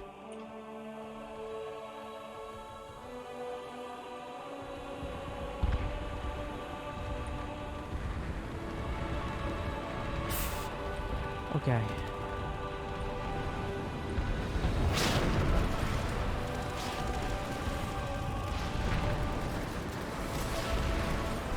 Shield generator is being taken down. The manpower, like the NC, need to stage a massive drop or something. The pit is just there's a single building underneath this massive tree. Wait a second. Are those NC soldiers? They're on the point. Okay. What was I saying? I'm like, this is actually being defended by the NC. There's a lot of manpower for the TR here, but they haven't taken it. Kearney Dam's being retaken, though. It's starting to really coalesce around the Terrans.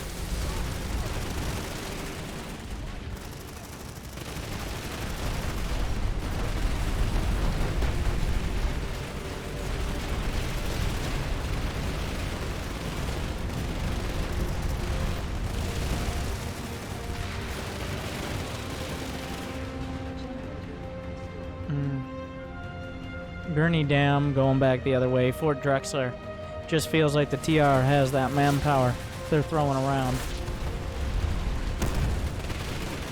We got 25 minutes.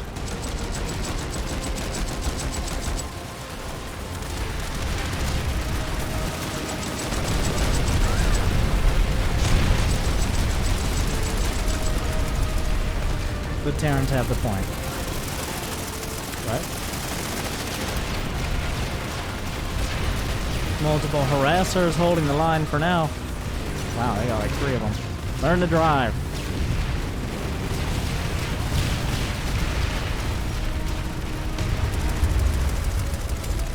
NC tanks being gunned down. This is going to be a really tough retake for the NC if they're going to go for it. With all these harassers around, they've got vehicle control. What is the population? 5345. NC, are they grouping up anywhere? I'm trying to look. Construction site Alpha is actually going for the TR. There's prowlers here.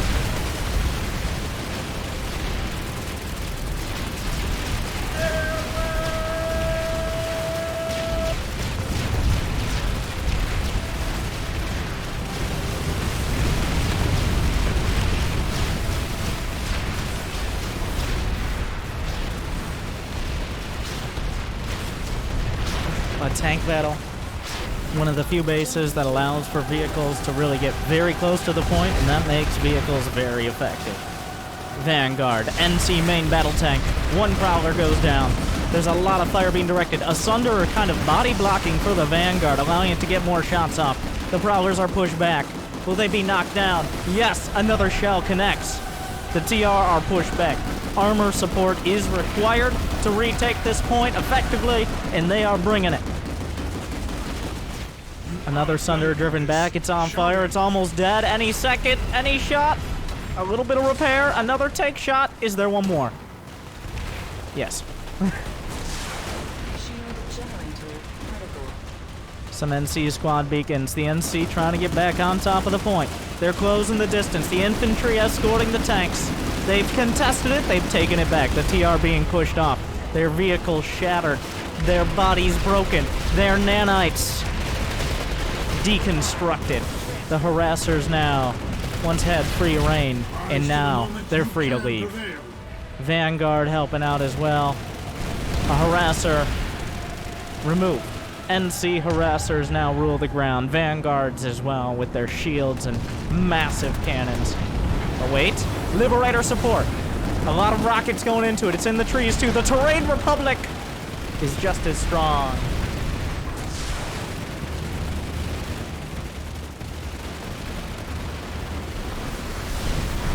Is there any more support coming in? Mosquitoes. The swarm is here. Anti-air fire from the Sunderers. Plenty of Sunderers looking up. Not easy targets.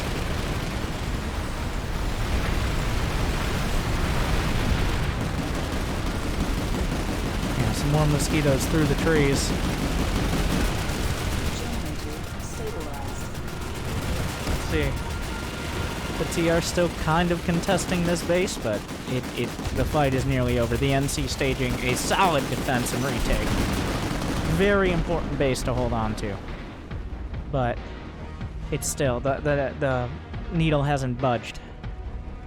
Fort Liberty now under attack. The forces that were committed here weren't committed anywhere else. That's kind of how it works. The amp station is safe for now, but everything around it.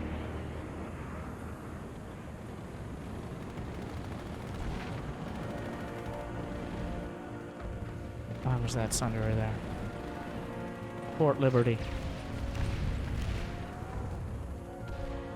It's beautiful. It's under Terran control right now.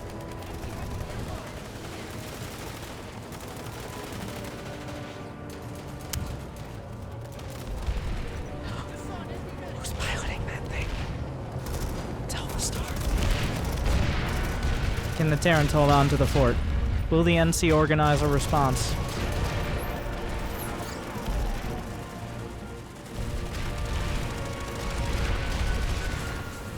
They're running out of time to do so. I don't see many. The warp gate is within view. That's never a great sign. 46 seconds. Awful Pit still under attack. Kearney Dam. Hurricane storage being turned back. Fort Drexler being tapped. Oh wait. The NC are here. They're fighting for it. 30 seconds on the clock. There's still a long way to go. It's underground. I just realized that. TR Sunder is here. The NC trying to fight their way through. They still have distance to cover, but they don't have the time.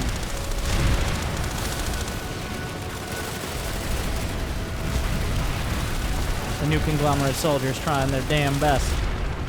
But it appears this base will be going to the Terran Republic.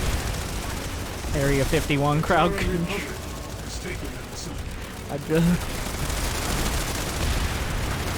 Still a little battling to be done. Sunder's lining the stairs with their corpses. Oh, Liberator. Pulls up in time. Fort Liberty to the Terrans. Construction site Alpha. Whoa, whoa, whoa! What's all this? The mosquito swarm feeds on NC tiers. Some drops coming in from a Terran gal.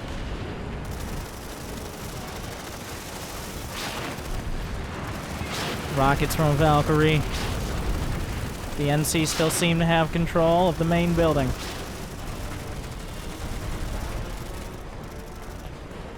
But that's not where the point is. The point is on the opposite side. It's 62 to 37%. It's looking desperate.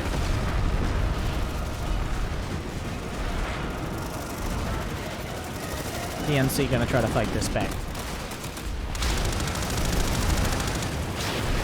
Having a tough time with all this air to ground. Some Reavers coming in to provide support to the stability of whatever that is. But Valkyrie's looking for a drop on both sides. The manpower dropping out. Terrans and NC alike. They hit the ground, and even before then, a lot of new Conglomerate soldiers drop towards the point. A full platoon of reinforcements. Whoa! Suicide drops. They just need to get the men down there. More bodies in front of those TR bullets. There's a Sunderer close. How long will it survive? Another NC Valkyrie. Not quite making it. Squad beacons on both sides. The NC are closing the distance on the door. Liberators above. Beacons from everywhere.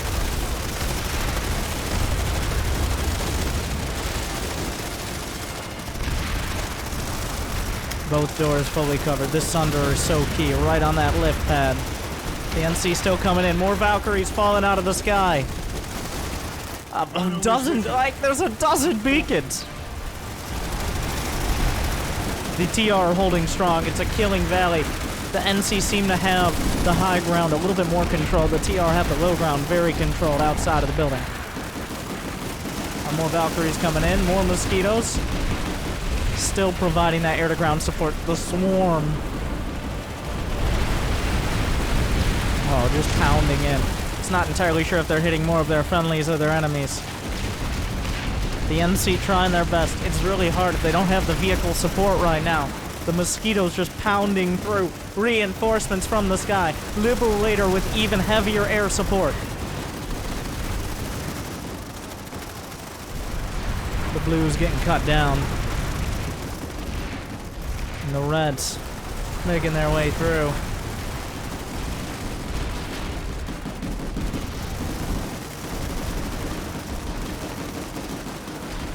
A Reaver comes in. How long will it last?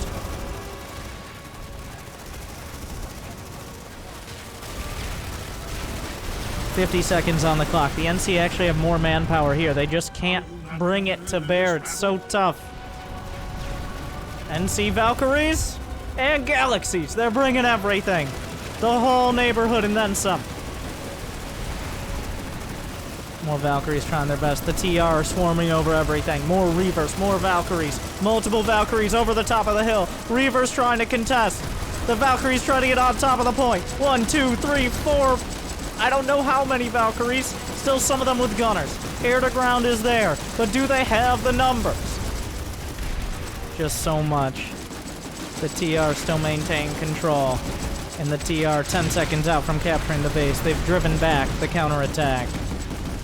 And this might be the nail in the NC coffin.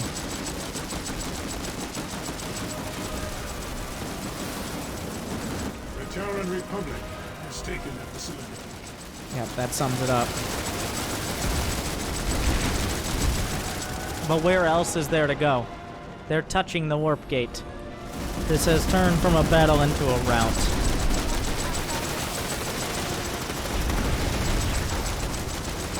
Galaxies are coming in. There's nowhere else to fight. The TR are holding the line. The NC are throwing everything they have.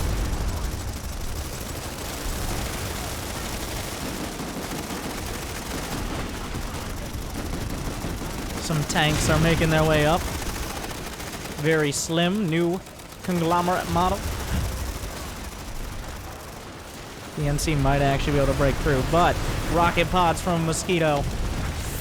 There goes the Mosquito.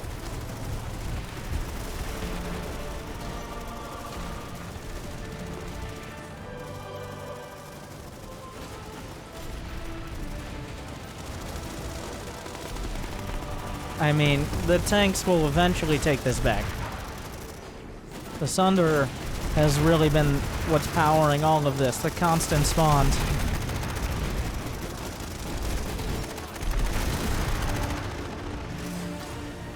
But what else is left for the new Conglomerate?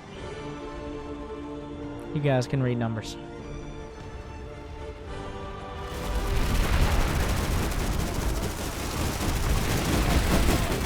A Vanguard trying to hold the line. Shields activated. There are so many TR. C4 gets the better of it.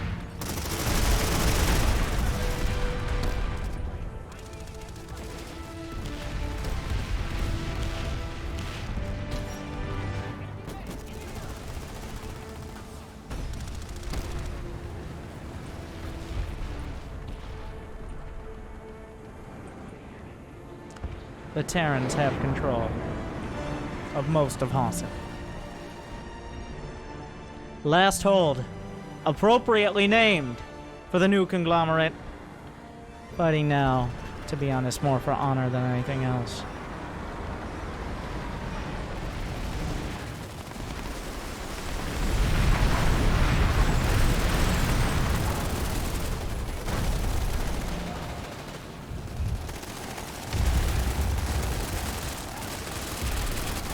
The TR have control of last hold outside of the new Conglomerate warp gate.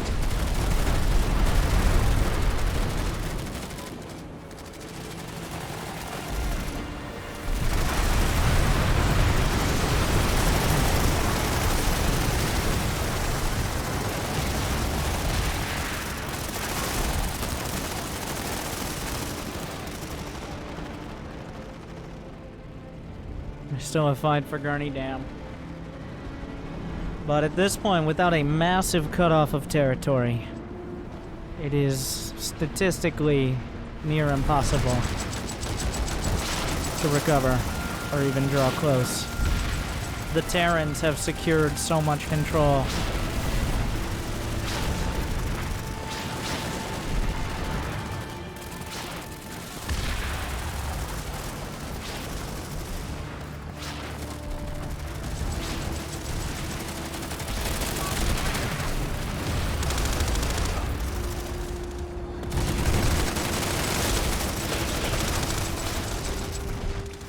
is with you. Do not falter.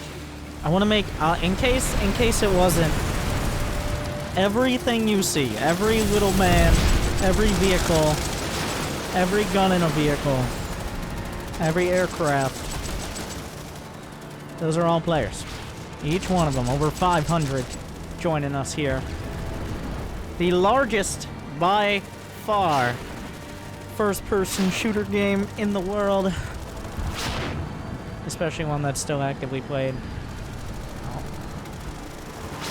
Free to play. I'm playing on a custom server for this community smash.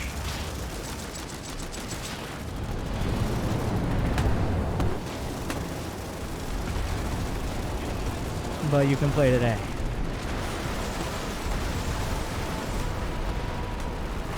BNC coming in. With everything they have at last hold. Is it gonna be enough? The TR squad beacons create a maze.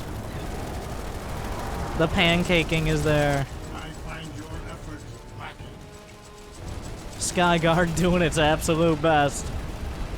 That's more squad beacons than people you can have in a squad, which is 12 people. That's 12 squad beacons, which means at least 12 squads are here. Wait, 1, 2, 3, 4, 5, 6, 7, 8, 9, 10, 11 squad. Well, actually, wait.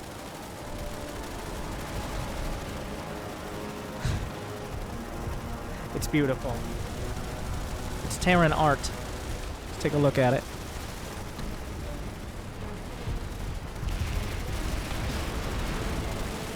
These Valkyries choosing an interesting landing zone. More Valkyries coming in. Oh my god. Oh my god. The Republic has taken the facility. They've taken a lot more than that. Maddox. Scorched Earth policy has reduced the new Conglomerate to 0.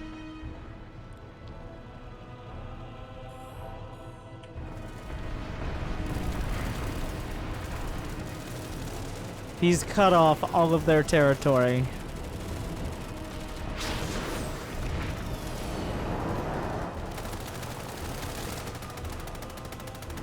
No mercy from the Korean commander. He does not tolerate the rebels.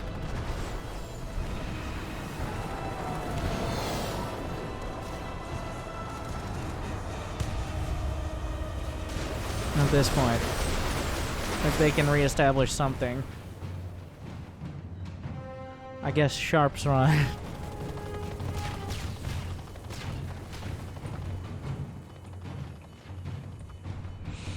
I won't lie to you. That's, they don't have very much territory. They have as much territory as the Vanu, and the Vanu aren't even in this.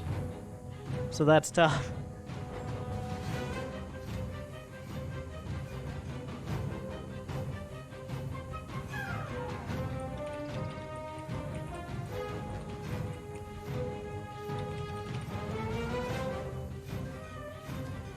Oh my god.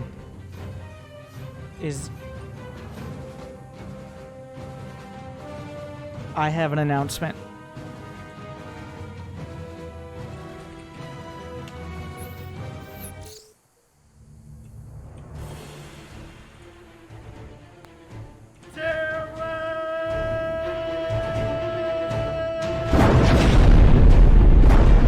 The new Conglomerate has conceded. The Terran Republic will claim total victory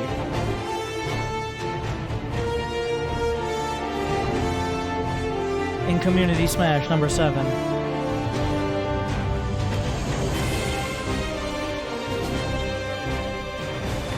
Maddox leading the Terrans.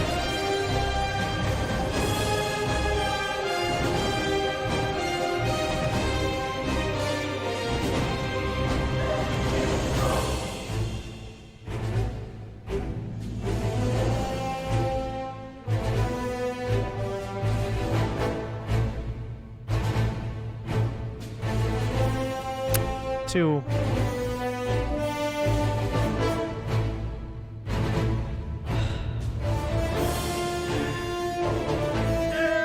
Yes, yes.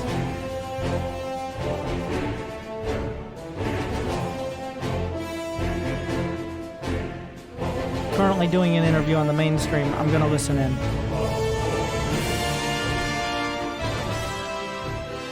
But Terrans are victorious in Community Smash. Number 7. Maddox takes it. It was a tough fight. The Terrans had a few more soldiers for much of it, which, I mean, it's war. But let me go ahead and bring up the mainstream, twitch.tv/community smash. Check it out. If you're watching this on YouTube, thank you for watching the whole thing. If you could leave some comments on what you'd want to see from Planetside, any questions, likes and subscribes, of course. I know I do a whole lot of StarCraft content, but here, Terran is apparently by far the most powerful. Leave your comments, leave your criticisms, leave your, well, yeah, that's it. Let's hear what Maddox has to say on the mainstream, and I'll ask him my own questions in a moment. Is Brakket? Is he in? Ah, there he is. There's No. Rout. So we got our FCs, and OpsHax was air lead, is that right? Twitch.tv/community that smash, right? guys. Assistant, I believe assistant for Brakket. Oh, assistant. No, just the FCs. No. And the assistants as well. All PLs is gonna be. Yeah, that's gonna be a lot too of many people. voices. It's okay. Have fun, guys. They've got both force commanders. All right.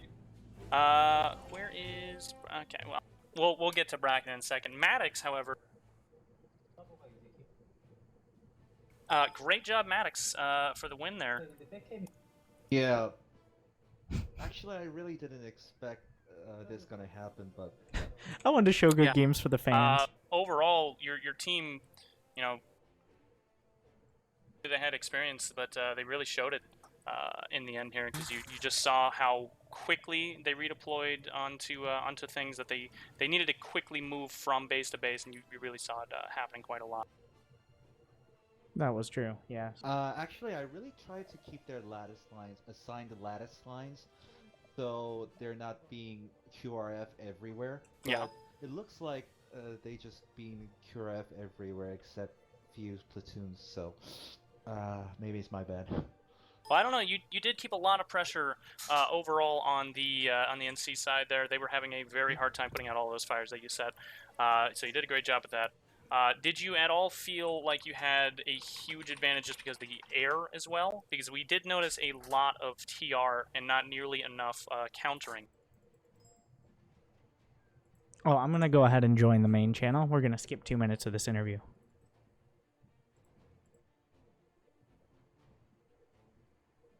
So effectively, our starter was to pop dump the. This is most important Brakket, the bases, NC commander. which would be Exap Power, Aiken South, and Hayes Skydock. We weren't expecting to cap Hayes Skydock. Instead, we were going to try and stall it for as much as possible, and in that time, we would be able to ghost cap the Aiken Bio area. So because of what happened in the opener, we got I'll try to point out confused a bit. what he's talking about. So with our meeting, I guess I kind of saw where Pop was allocated the most by Maddox.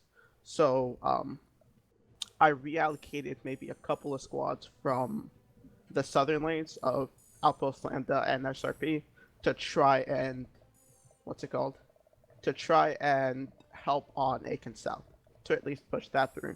But that didn't work out as well. Unfortunately, Maddox out pop dumped us, and with losing Aiken South, that opened a lot more lanes for them. And also, for the restart, we weren't able to get to Hate Skydock in time before they were able to get to Yeah, we saw that on-site too. beta. Very fast response by TR and Maddox. Was that something that you went for as well? You kind of, because the opener when it flubbed out, when did you say, you know, we want to go straight to construction site beta as fast as physically possible because we know that they're going to be investing heavily into that B point over there at Hate Skydock, or did you change anything at all? I definitely did. Yeah, we definitely did. But a lot of people were actually skeptical about it because it was really far away from eastern warp gate. Actually, it was much faster in route for western. So we would first plan was we have one platoon sitting on Hate Skydock and would just drop on construction site beta. And when first at the first moment we had 40 like one platoon versus one platoon, a clusterfuck on Hate Skydock, and Znipsil was on construction site beta. So I thought we failed that. I thought we failed on backcapping, but it actually like all the bases weren't flipped, so we had a second chance. So and we managed to cap the point at the second time, and I have to take yeah, I have to get credit for Znipsil for that. I have to give credit for Znipsil for that. Yeah, did a great job with that. We saw it happening. One more thing for Brakket. Middle of the match, we saw the Awful Pit became a big contention point. Did you realize at the time that how important Awful Pit was going to be? You know, or was that something that you just kind of saw and you said, we need this point as badly as we possibly, you know, as quickly as we can because we have so much territory behind it? Or did you just have them kind of capping behind and then accidentally Awful Pit lost? What was the game plan going in when it came to Awful Pit? So, I'll be honest, the northernmost side of the map wasn't as important to me. I saw it as a way to, when we contested the tech plant, to try and pull population off of other lanes and force them to pop up the tech plant. I saw that the platoon I had on there, which was Rag of LPS, he was able to perform, he was able to hold off pop dumps. When we were popped up and lost point, we would rotate back to Awful Pit, and then we would just ping pong back and forth between the points we had lost until eventually we did lose Awful Pit, but we continued on pushing, and then we were able to retake Awful Pit and then reconnected. Oh, that's where you saw that epic like vehicle battle and retake, by the way. You got like 6 territories out of just Awful Pit because you just kept on capping behind it. Yeah. Okay, it's really interesting. One more thing, actually, the air situation. Did you I was have? just about to ask about that. Go ahead. Yeah. Did you have really any kind of counter setup for the air? Because we did not see fair a point. lot The air was of air wrecking them. presence for NC. Mostly just TR side having a lot of air, and then I don't know how. Did you guys counter it really well, you thought, or did it just kind of spiral out of control because there was no real way to get those lollipops off you?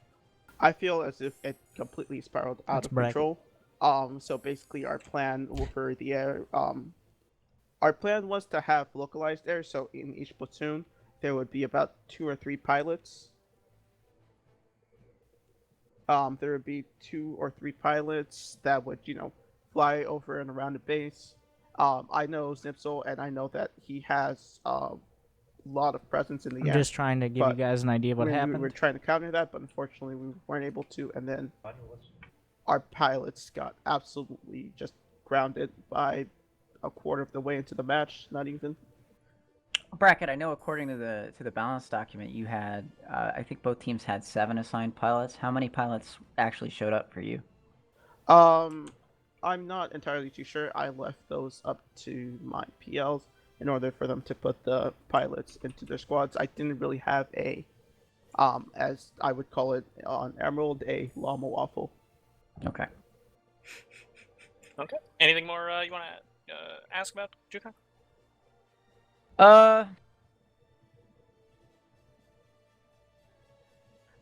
Maddox, did you reapproach anything during the break? After the before the restart? Did you? Actually, yes. Actually, I was a little bit worried about the south lane because we weren't gonna put anything to invest on south lane, and we just put everything on Aiken Southern Nations and Kearney Dam and Beta. So I thought we're gonna have a pretty much big hole if Chuck Tech Plant and SRP Hydroponics go away. So I saw the first wave, the Outpost Lambda, Hunter's Blind, and SRP Nano Relay. They're pretty much investing many force. I think it's each like 2 squads to 1 platoon. So they invested much in that southern lane. So I was a little worried it's going to be spiral out of control when SRP Hydroponics gets flipped out. So what I was revised actually, we had 3 platoons on Nation's Defiance.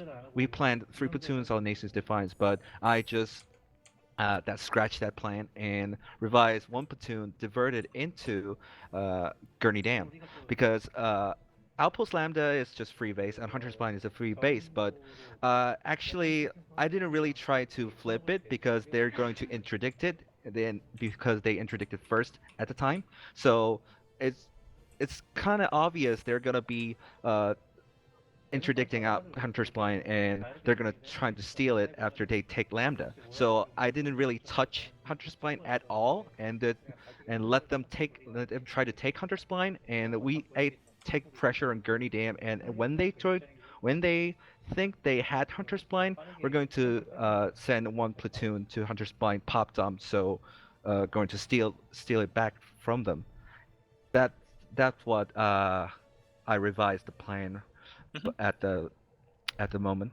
Yeah, and in that south lane, we definitely noticed that NC took 4 fingers and was running attack on Southgate checkpoint when things started to spiral out of control in the northern middle.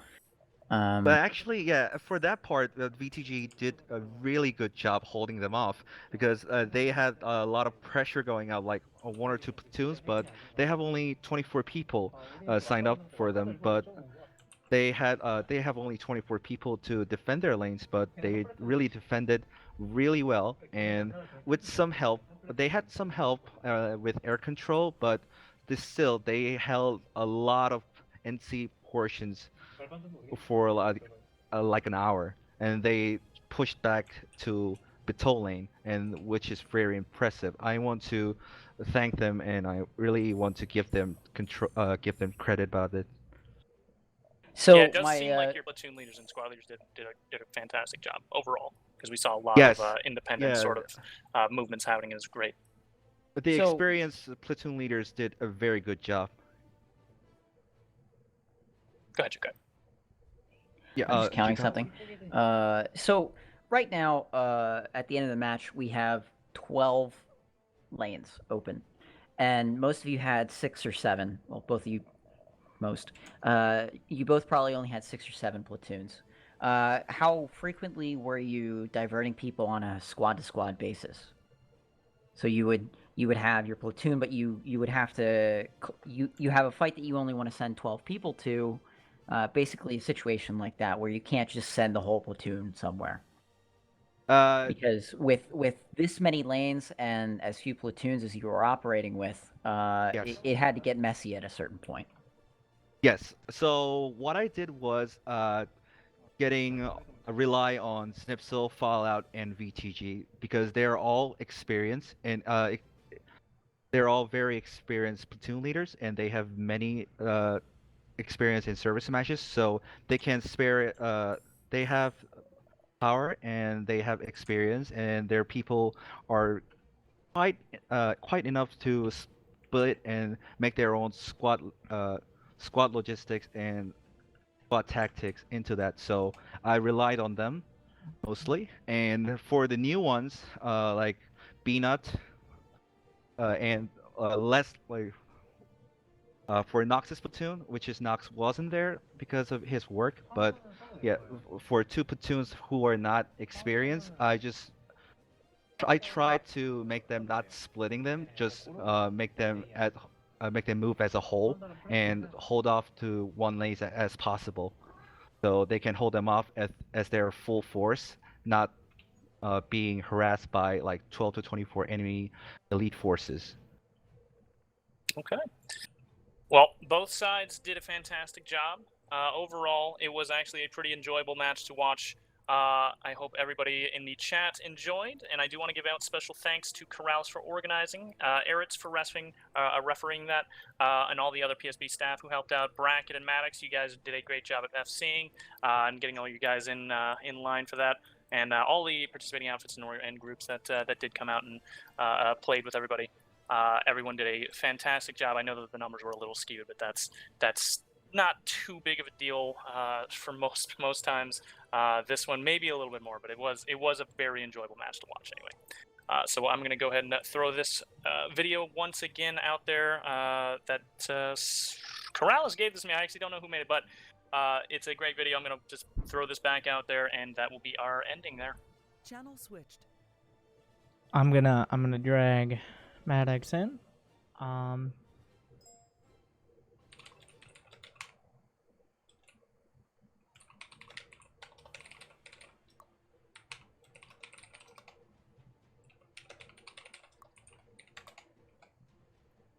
And I'd like to ask some questions. If you guys have some questions, well, now's the time, even though there's a slight delay.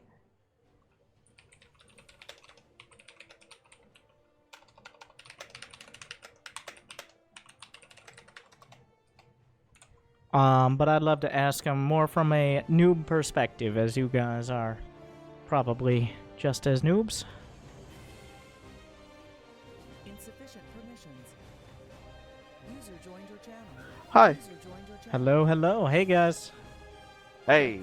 Congratulations. I'd like to... I was listening to most of that interview that you guys were giving, but I'll say, as someone... I mean, I've got 1,000 hours now, so I'm no longer quite a rookie, but that was a ton of fun to watch, both you guys throwing them out there. And it was obvious how much more competent it was than a normal day out there on the servers, so thank you guys for putting on a great show, at the very least. By the way, just Brakket from the NC and Maddox. Brakket, can you just tell me a little about like what server you come from and what like outfit you run and stuff like, or run with and stuff like that? My name is Brakket. I mostly play on Emerald, but I do have other characters on other servers.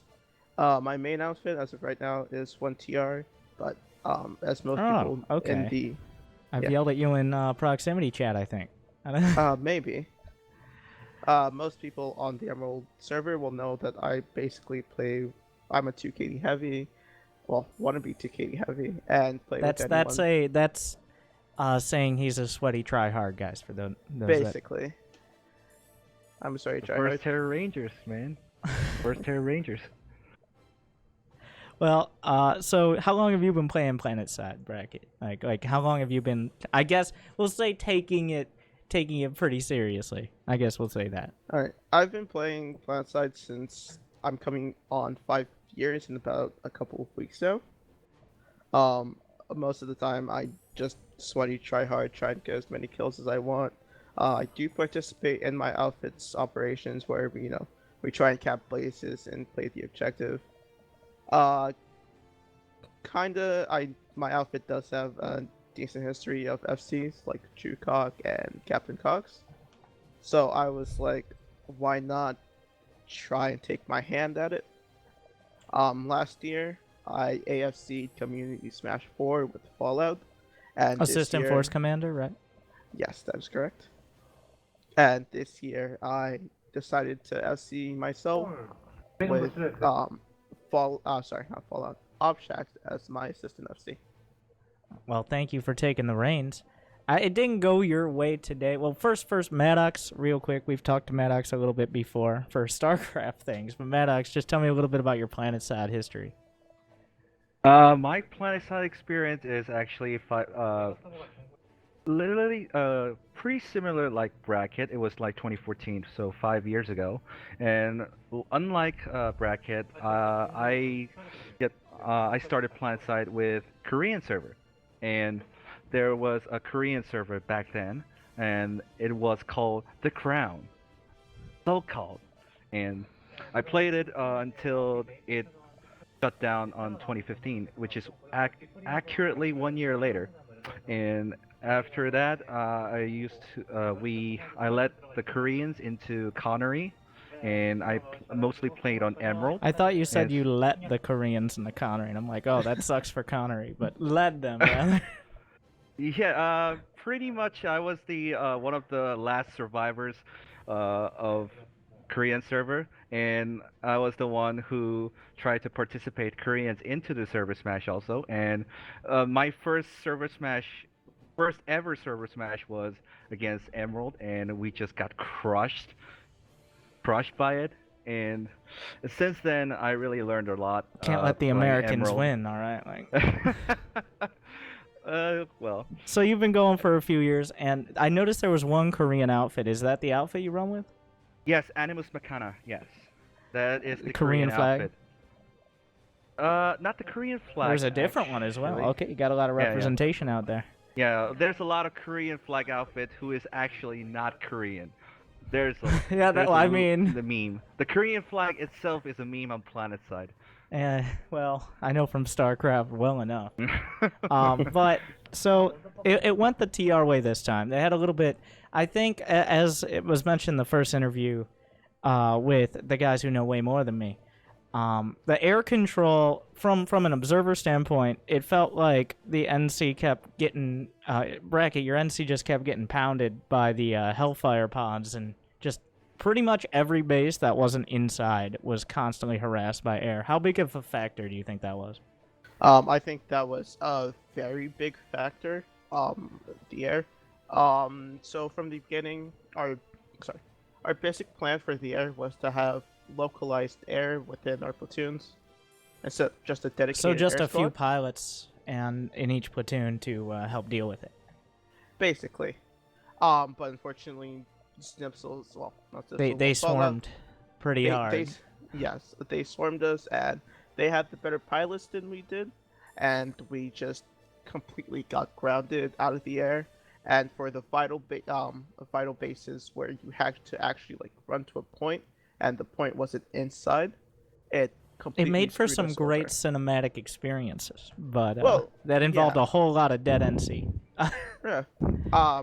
Multiple times during Wainwright, Hatcher Air, Aiken South, for example, where we just got absolutely pounded with just rocket pods and anything else that was air related.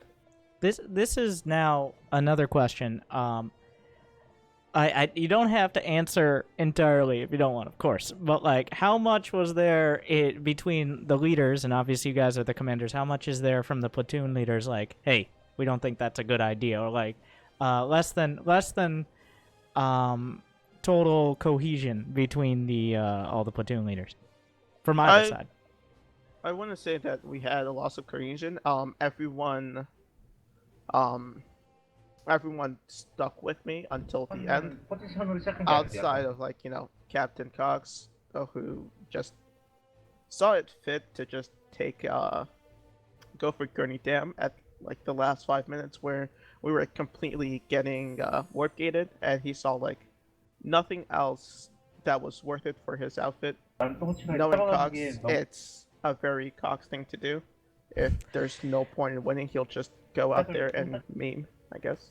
It started trending one way. It didn't really feel like there was too much counterattack. I guess Hossin is not. If you lose control of, would you agree that if you lose control of the air, like, it's tougher than most others to really take it back? Because on the ground, it's really hard to actually just get moving. Definitely. And on Hossin itself, there aren't that many roads. A lot of stuff is in water, so you have to circumnavigate just about any sort of obstacle, and it makes it very difficult to do anti-air, especially because pilots can just disengage, and just go hide behind a mountain or behind the trees, compared to another continent like Indar or Esmir, where it's very wide open, and something like a Skyguard or a Ranger has a large field of view. Okay, Maddox, was everybody on, once you started taking territory, I'd imagine everybody was on board with your plan. It's a lot harder to stay together when you're losing than when you're winning. But how did you feel about it? Yes, of course. Well, firstly, when I started the FCing for this Smash, I had a really big argument with Snipsel and all that European fellows because they wanted the Central so bad, but I didn't think that wasting a whole amount of forces into one region was bad. So I really tried to convince them not to just focus on one lanes and just try to separate the lanes for dedicated lanes and then just go for it all the way. And they really You feeling pretty didn't like my validated right plan. now? No, actually, not really, actually, because they did a hell of a job securing that and bring air forces into it. So actually, what matters is the end right now. So it doesn't really matter what happened before. So well, even though we had our differences, but we actually settled in by having the conversations and discussions over and over. So, like, can you ballpark how much time was spent deciding on strategies? Like, how long were the are we talking minutes, hours, days? Like, Oh, we had a whole 3 weeks actually. We just This is a long we had time in the making. I had a so I took this job three weeks ago, and I had like 3 days to come up with the first opening place, first draft of opening place, and we had a first conversation, and then since then we had our own Discord channel for Team 2. I think they had Team 1 had it as well because the organizers skipped them. So we used our high command channel as our conference room. So we don't have any meetings, but we still have regular chat regarding our opening plays and our strategies and tactics over time to time. so pretty much you guys, and I assume this was happening on both sides to some extent. You guys were playing it like a strategy game.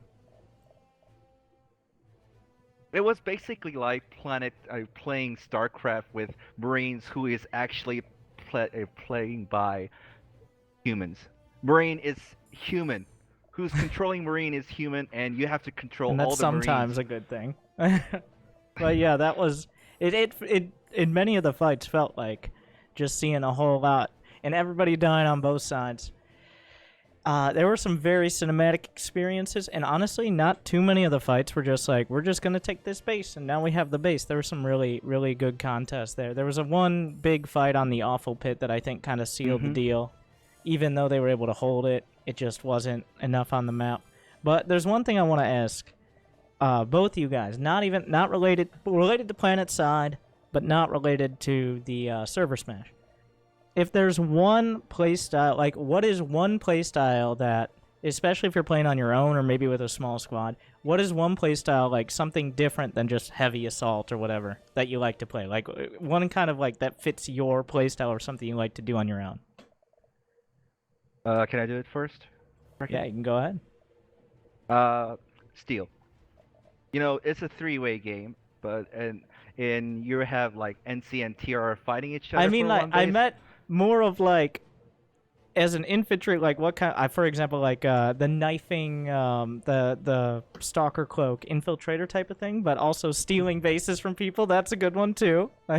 Yeah, we had like Koreans did a really good job on Connery server because we had our own outfit on for Koreans on Connery, and we had a lot of montages and a lot of like gameplay videos that we had actually stolen the base with just the one or two squads from 96 plus NC and TR, and we like VS had like one or two squads and just stolen all the cap points. I like how it. your unique playstyle is like a highly advanced tactical like strategic play. Yeah, and then like we say fuck them, fuck them. We take this base. Get the fuck out. I think I've experienced that on Connery a little bit. I played more on it in the past. But Brakket, do you have any kind of probably a little bit more personal play styles that you like? Maybe playing solo or with just a few people? I don't know. I know his mic's muted. Brakket. He's cloaked. Sorry. Yeah. But yeah, you know what I mean, like stalker cloak infiltrator, some sort of ambusher jets or something like that. I don't really. I guess either the normal like 2K sweaty tryhard. I do really enjoy vehicles, especially armor versus armor gameplay. Because I know this completely is against what Planetside is for, but I feel as if everyone enjoys Planetside more when everything is in fighting against their own aspect. So armor versus armor, air versus air, infantry versus infantry. No, I can agree with that.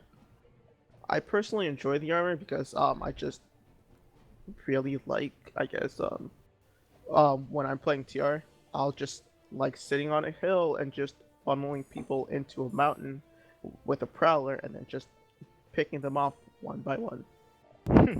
And the VS Mag Rider allows me to do, get crazy flanks on people that I normally wouldn't be able to do. I remember a couple of weeks ago, me and Opshax were doing armor in a Mag Rider, and we were just on Estimate, we were just able to go over a hill and then just plop behind a prowler and then just shoot it in the butt. And I think that's the kind of stuff that like a lot of newer players will look at this and be like, well, I can never participate. There's 500 people. You can do that with 1-2 people. Like, you have a Mag Rider, you get in the right spot, you can have a lot of fun with it. And I think that's super important to realize as well, on top of the whole continent control stuff. But is there anything else that you guys want to say, or like shout-outs or anything about Planetside or anything like that? Personally, I'd like to thank everyone that both allowed me to FC for them if they're watching, and everyone that also decided to watch, because you at least gave me a chance to at least prove myself. Unfortunately, I wasn't able to prove myself as much as I wished I could. So thank you for at least giving me a chance. And to people that are reluctant to try Planetside, I would say give it a try. It's definitely better with friends, and I highly recommend joining an outfit instead of just playing solo, or at least get a group of friends. Yeah. Thank you, Brakket. I said that weirdly. Thank you, Brakket, for all your effort, and I know like it's so much work that goes into this. Sucks you couldn't come out on top today, but somebody has to win. But yeah. We're gonna talk. Maddox, anything else? Well, back in the day, you really wanted to be in battlefield and be a soldier or be a commander, you could do it. But right now, on the Earth, back on Earth, you have memes. And on Planetside, you have a lot of dank memes. And I can assure you, that memes will get you interested. And also, it gives you a little, very good insight on team games. And you cannot really experience a 12 people team play or 48 people team play like Planetside, because even if in the battlefield squad has only 4 people and only 4 people have to make a team and they have to do some shit as possible, but even in here the scale is just enormous, and you can't have that experience on other games. This is the most thing. This is the thing you can experience on Planetside. You can really experience the war itself. And the memes. No other games. War and memes. And the memes. What Yeah, else war could and you memes. want? Thank you, Yeah, war and you beer and guys dank memes. for war, beer, and dank memes. Congratulations, Maddox. Thank you, Brakket. And I want to thank everyone for watching. Thank you guys for doing a little interview with me afterwards. I hope to talk to you again, and I hope to see more. This was very exciting for me. I don't know everybody else is going to make a comment, but this is my favorite one so far. Also my only one. But it was a great time. I think people really liked it. Thank you, guys. Thank you for casting. I really Thank you for having me for the interview. Sound muted. Thank you guys for watching the Planetside 2 Community Smash. Thank you to the Community Smash community and everybody putting it on.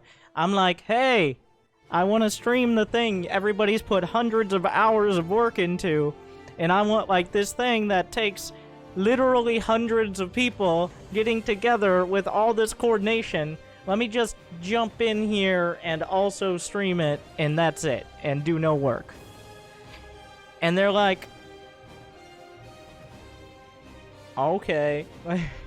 And you can see, like, I just really enjoy Planetside. I have a lot of fun with it. The game itself has plenty of issues. Alright, I'm not gonna say, like, this is the best game ever made, but it's the best one of its kind. And the only way to really know is to play it. It's free to play. Check it out. You can play it right now. I have my own outfit. Whatever description you want to add to it. It's Terran Republic on the Emerald server. The winter gaming outfit. We have our own decal. Some might call it a noob fit. Some might call it a shit fit. Some might call it a meme fit. But for you, it's a good fit. Hopefully you can check it out. Apply to join. It, like, we accept everyone unless you're a fuckboy in a non-entertaining way. But remember, war, dreams, memes, beer, Planetside. Thank you for watching my coverage of the Community Smash. Thank you to everyone involved. If you're watching this after the fact, happen to be on YouTube or something, check out all the info below for all the Community Smash, the main point of view from actual experienced commentators and not noobs like me. All the information on potential outfits and servers and all that. I will be leaving it here, but I hope to see you out there. Thank you.